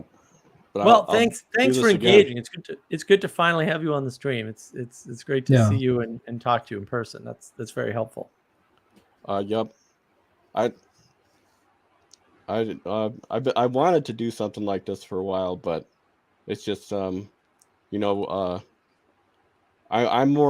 really introverted, so it's kind of working up the nerve to come on cam and stuff. Oh, good. Well, I'm glad you did. Let's do it again. I love having this engagement.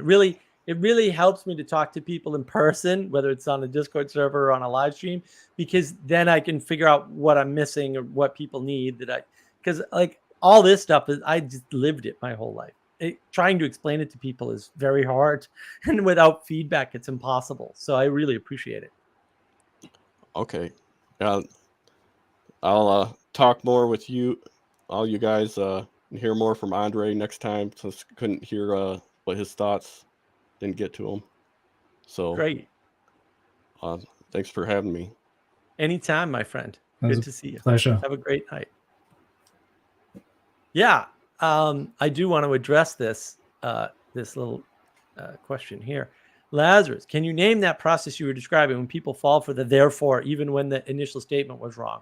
Very helpful concept, but I need to work it out a bit in my mind. I am going to call that story enchantment. That's what I'm going to call it. And so there's tonal enchantment where, look, if I really want you to understand what I'm saying and believe me, I can lower my voice and go monotone. And some people that know me yell at me when I do this because they find it very scary, because I do know how to do it. Let's be clear about this. If I wanted to totally enchant you, I probably could. I'm not super good at it because I don't practice it, because I don't think it's fair. Then there's this idea of articulation where what you're saying may or may not be well connected, but you're using these very interesting sounding words. And so you might even make up a word. I heard this recently today, where somebody was describing something and they were describing a phenomena accurately. Okay. And as they were describing this phenomena accurately, they used this word diablos or diabloso or something like that, which is a bastardization of a Spanish word. It's a completely meaningless term, by the way. It's not that they weren't describing something, but they were just using a BS word. Now, the other things they were saying were equally unconnected to reality. So what they were doing sounded good, but it didn't make any sense at all. That articulation enchantment is thoroughly different from story enchantment. Story enchantment is, I was at my job and I got fired. And the reason why I got fired is because my boss didn't like me.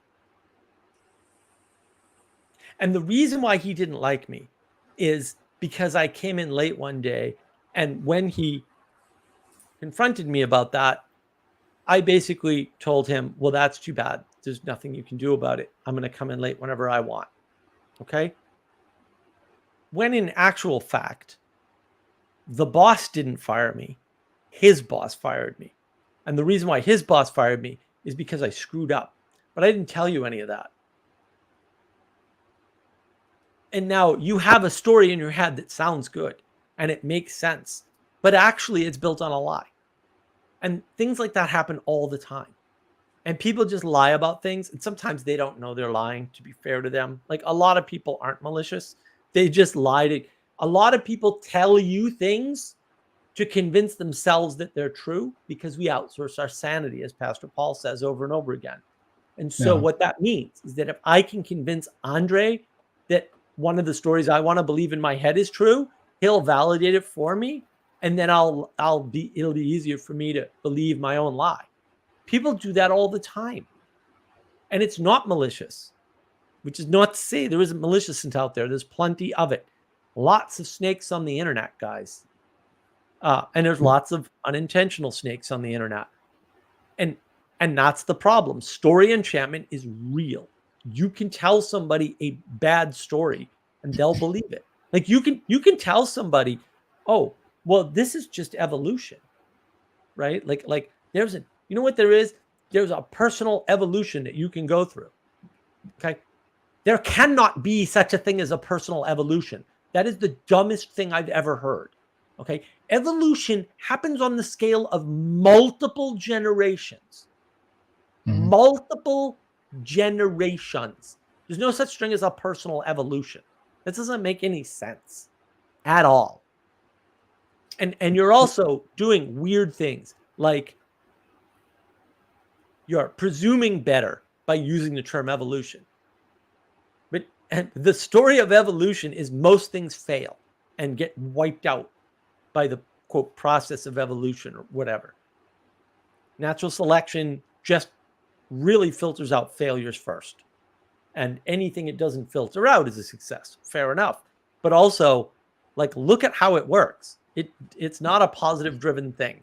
It's a negative driven thing. All the bad things get filtered out, and there's way more of them than you can imagine. Only the good things survive. That's survival of the fittest. That's what's part of evolutionary theory set. It's a bad story, but also it only measures on the scale of multiple generations. You cannot apply it to an individual. So when people start telling stories about a personal evolution, they've already lied to you. And then they put something together and you think, oh yeah, that makes total sense. But they've lied to you by giving you a positive framework already, because evolution is already a positive affect framework. It's like, oh, you've evolved. You've gotten better. Have you, though? Would you say that story enchantment, like, is a form of trying to validate someone who is in denial by using a lie of omission in weaving a narrative? So you sort of tell the story like, oh, so my boss fired me because apparently, like, I didn't do this thing, but I swear I did it. But you leave out a key detail like, well, I didn't really do it, and also I was late, and also this and also that. And if the external force validates it, you can then say, yeah, I was in the right. rather than having to own up to the truth that, like, oh, okay, maybe I messed up. Right. And you're not getting better. Like maybe the external forces are responsible for your situation. Maybe. But is that helping you get better? Because if it's not, maybe you shouldn't worry about whether or not the external forces did that. Yeah. Because what good does it do you? Yeah, maybe capitalism oppressed you, whatever the hell that might possibly mean, which is garbage, nothingness. Who cares? You know, maybe the courts haven't been just to you. Okay, now what? You still have to make yourself better. Like, that doesn't change what you have to do at all. But by taking that framework that you've been oppressed, you're really oppressing yourself in the process, because you're saying, well, I've got these constraints. I'm not going to try and get past them because, like, I've already been hard done by. So, like, why try? Yeah. Well, and that's why, again, I interrupt people when they make a bad move. Because once they make that bad move and they tell you that bad thing and they keep going, you get like a John Vervaeke thing where people are like, oh, yeah, he's absolutely right on something he's absolutely wrong about because he started from bad axioms. Like, you know, these people, they talk about drugs and they go, oh, yeah, see, there was this study that was done on PTSD. And according to the study, a bunch of people got better. Okay, did you read the study? Because, like, the number of people that got better and the number of people that got worse are equal. And then there's some number of people that there was no change for. And the sample sizes as well. But that doesn't sound like a good idea anymore. Like, it sounds like a good idea when you just talk about, oh, a number of people got better. But if the number of people that got better and the number of people that got worse is equal, and there's a bunch of people that there's no change for, it sounds like a net neutral to me. It doesn't sound like a plus, except there's a negative because you've got to have the drug, you've got to dispense the drug, right? And then if you have another system, which you do, by the way, and this is in the literature, I'm surprised no one ever talks about this, except I know why. It's called evil, right?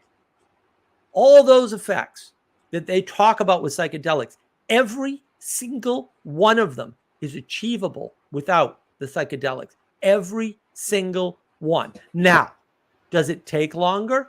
Yes. Am I saying you should not ever use psychedelics for any therapeutic purpose? No, I'm not saying that. Although I am leaning in that direction because, contrary to everybody's ridiculous belief, we have been studying these things pretty regularly for 70 years. There wasn't a scientific suppression of studying psychedelics. That just never happened.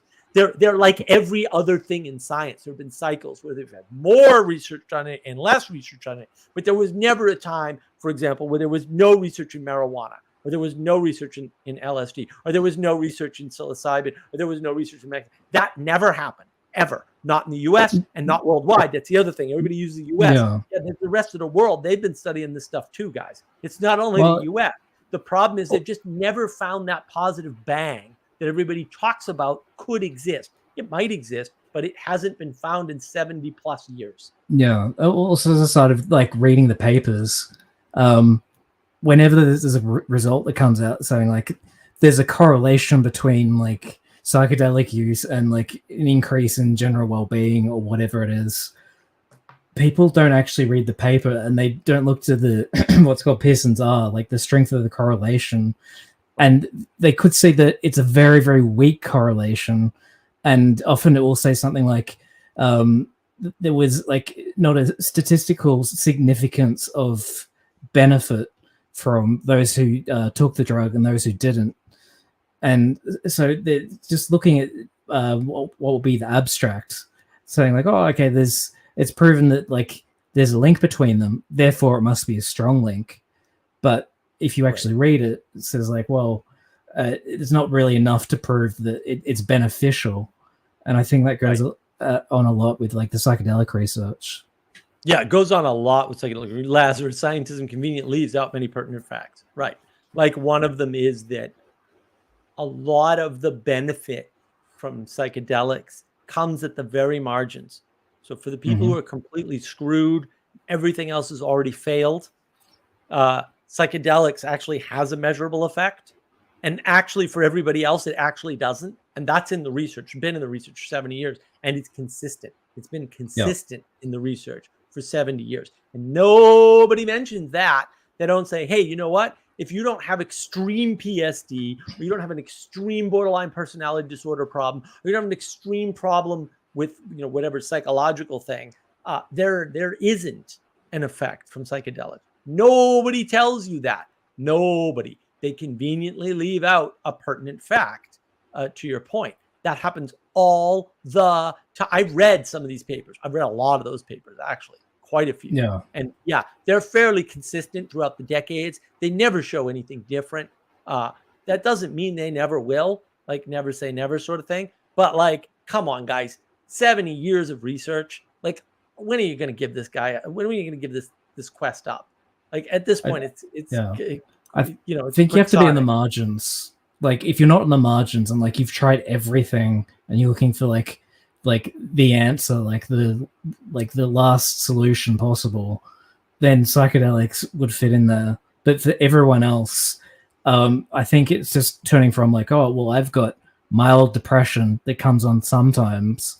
They're just going to end up in being enchanted because they're going to have this temporary illusion of a transcendental experience come out of it and usually not integrate it and then go, oh, like I'm cured, I'm better. Maybe if I'll get even more better if I do more. Right. And that's the soft levels of addiction. And also, you know, a lot of that problem is wrapped up in pure perception. Like people get better without that. And then if those two things coincide, you know, and that can happen. But yeah, Elizabeth, interesting fact about positive effect for extreme cases.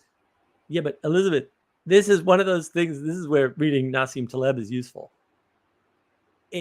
It's not that much of a leap either, which is why I'm a little surprised people don't know this.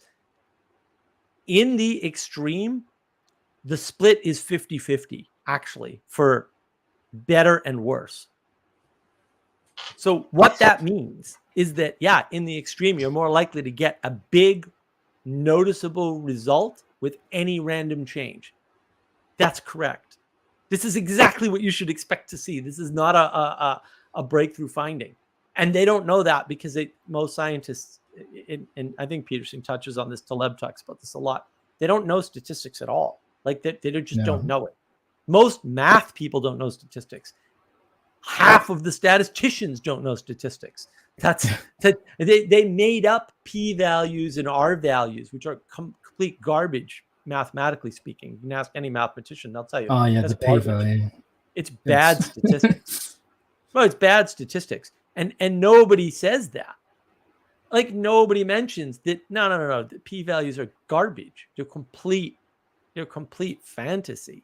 There's a thing in like mathematics or like research design, isn't there, where people fudge the p-values in order to get a study done? Yeah. What's it called? P-hacking?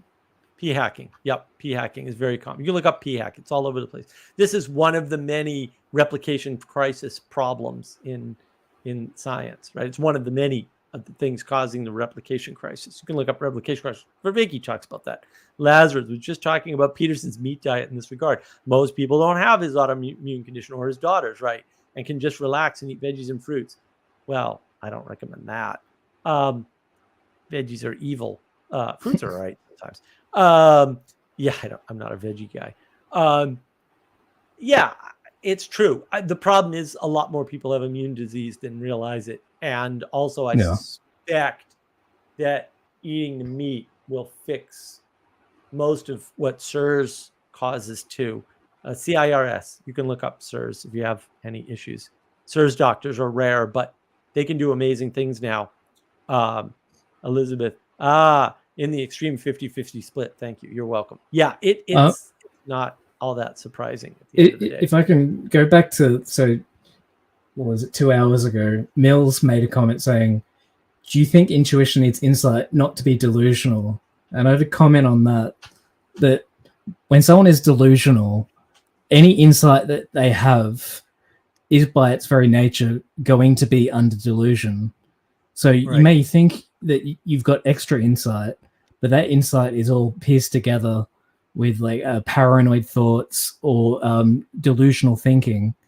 So it's not really going to bring you out or enhance your intuition. Your intuition in that moment of time is going to be wrong.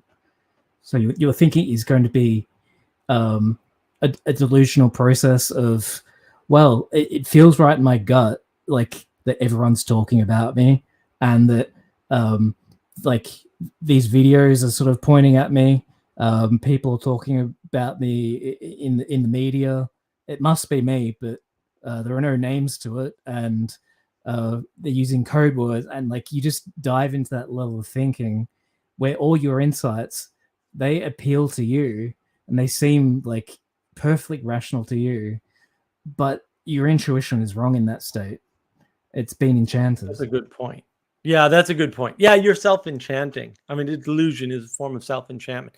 The best way out of delusion is for somebody to backhand you. And I'm not joking. Like, you need an extreme physical intervention to get out of delusion most times. And on the internet, people don't have that. So the internet tends to increase people's delusion on average. I've seen it for years, for decades. Like the internet increases delusion pretty reliably. And that's part of the issue. And Anselman, right? The advocates for psychedelics seem to conform to the same pseudo-spiritual, new agey religious ideas. Yeah. And again, they fail to mention that the most likely outcome for psychedelics for people who aren't in the extremes is schizophrenia. The number one cause of schizophrenia, according to the literature, if you've ever read it, which I know you probably haven't, but I actually have, is psychedelic use. It's and not just like psychedelic drug use, because it turns out that for a non 0% of the population, I don't know what that percent is. I think it's 20. It's been a long time. Marijuana causes hallucinations. I know people who have hallucinations smoking marijuana.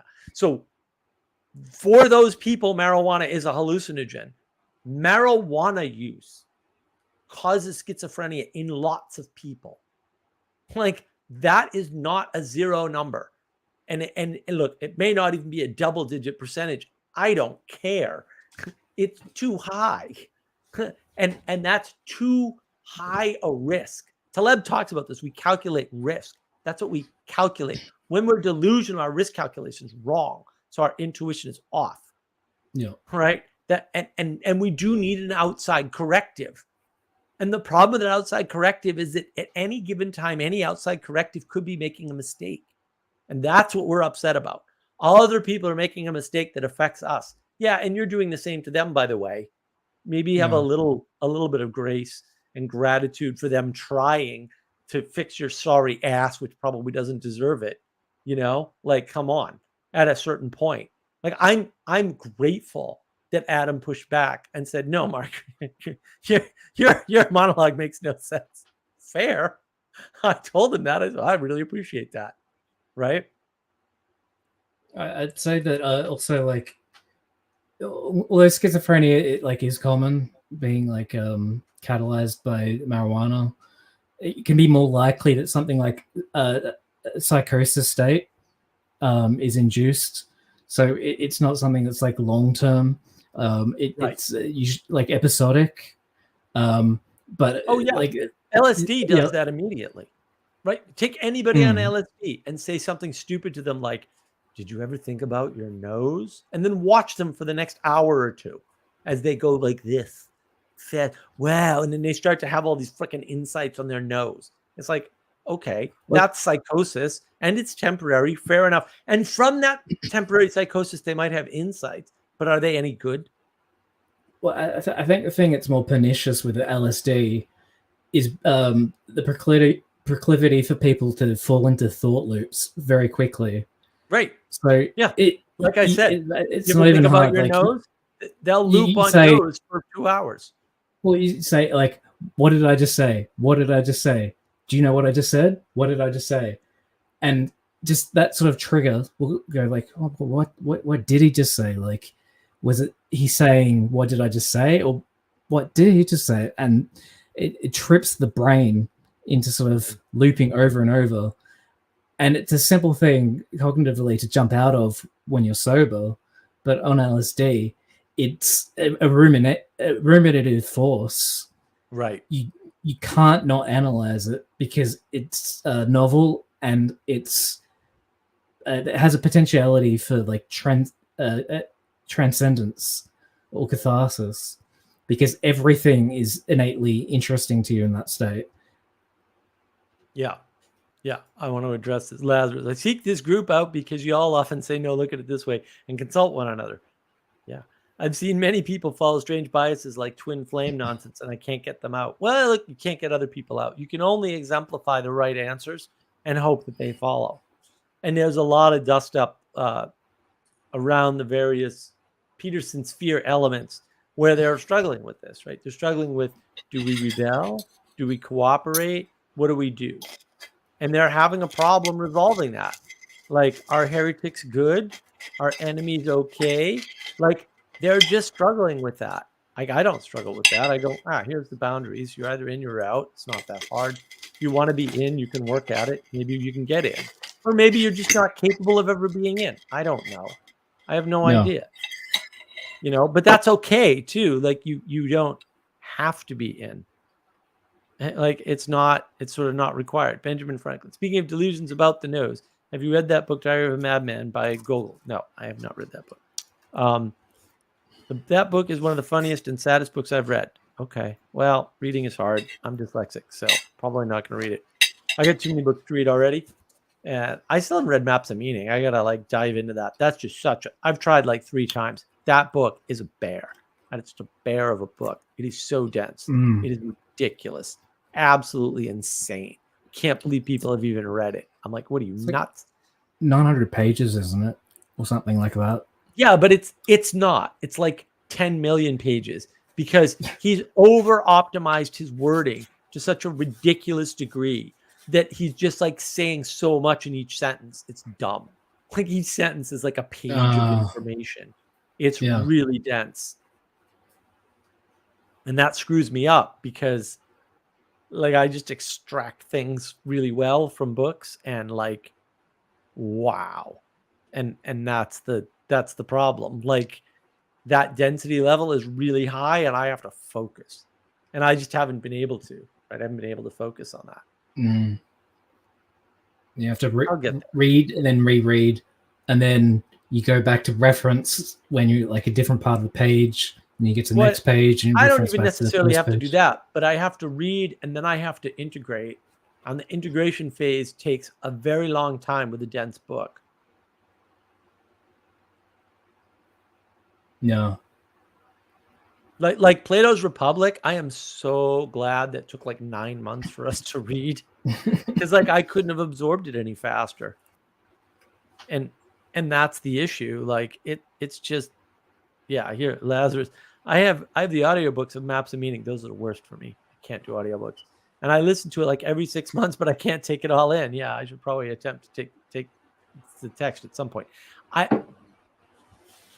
am dyslexic.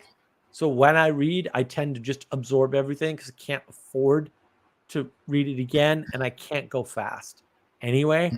So my reading comprehension is very high. Like, I read something once and I get more out of it than somebody that's read it 6 times for whatever reason. It's such a freaky thing with me personally. It's not a skill I developed. It's something I was forced into or born with as a result of my severe dyslexia. I'm severely dyslexic. You wouldn't know it because I found ways over the years to correct for it really fast. But like, I'm unbelievably dyslexic. It's bad. It's really bad. Every once in a while. Well, a few streams ago, I typed pirate wrong and didn't notice. So yeah, one of my quote friends, reconsidering that title for him, was like, "Oh yeah, I took a screenshot of it." I'm like, "Screw you, you suck." He showed it to me on his phone. He just shoved it right up my tail. I'm like, "Thanks a lot." I've heard that so there's I can't remember her name. There was a stand-up comedian who did a couple of sets on having dyslexia and how she's grown up with it and adapted to it. And she was talking about like both the coping mechanisms and how she retaught herself in order to sort of get over, to use bad phrasing, the condition.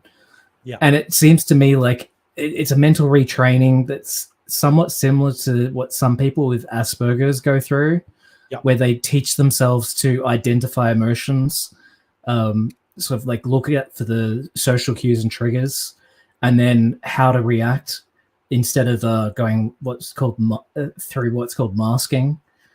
Right. Yeah. There's definitely things you can do. Lazarus, book club with good people are the best. Yeah. Well, and the good people matters too, right?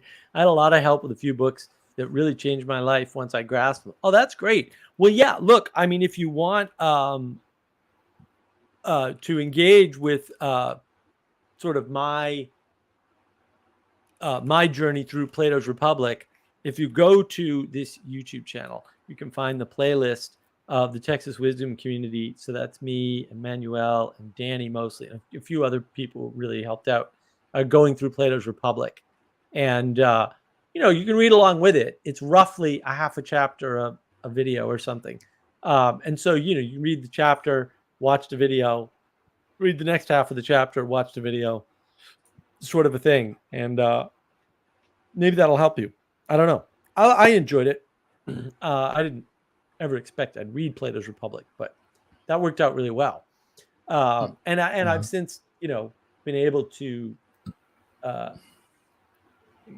contemplate that. And I do have I'm still working. I had the book open earlier today.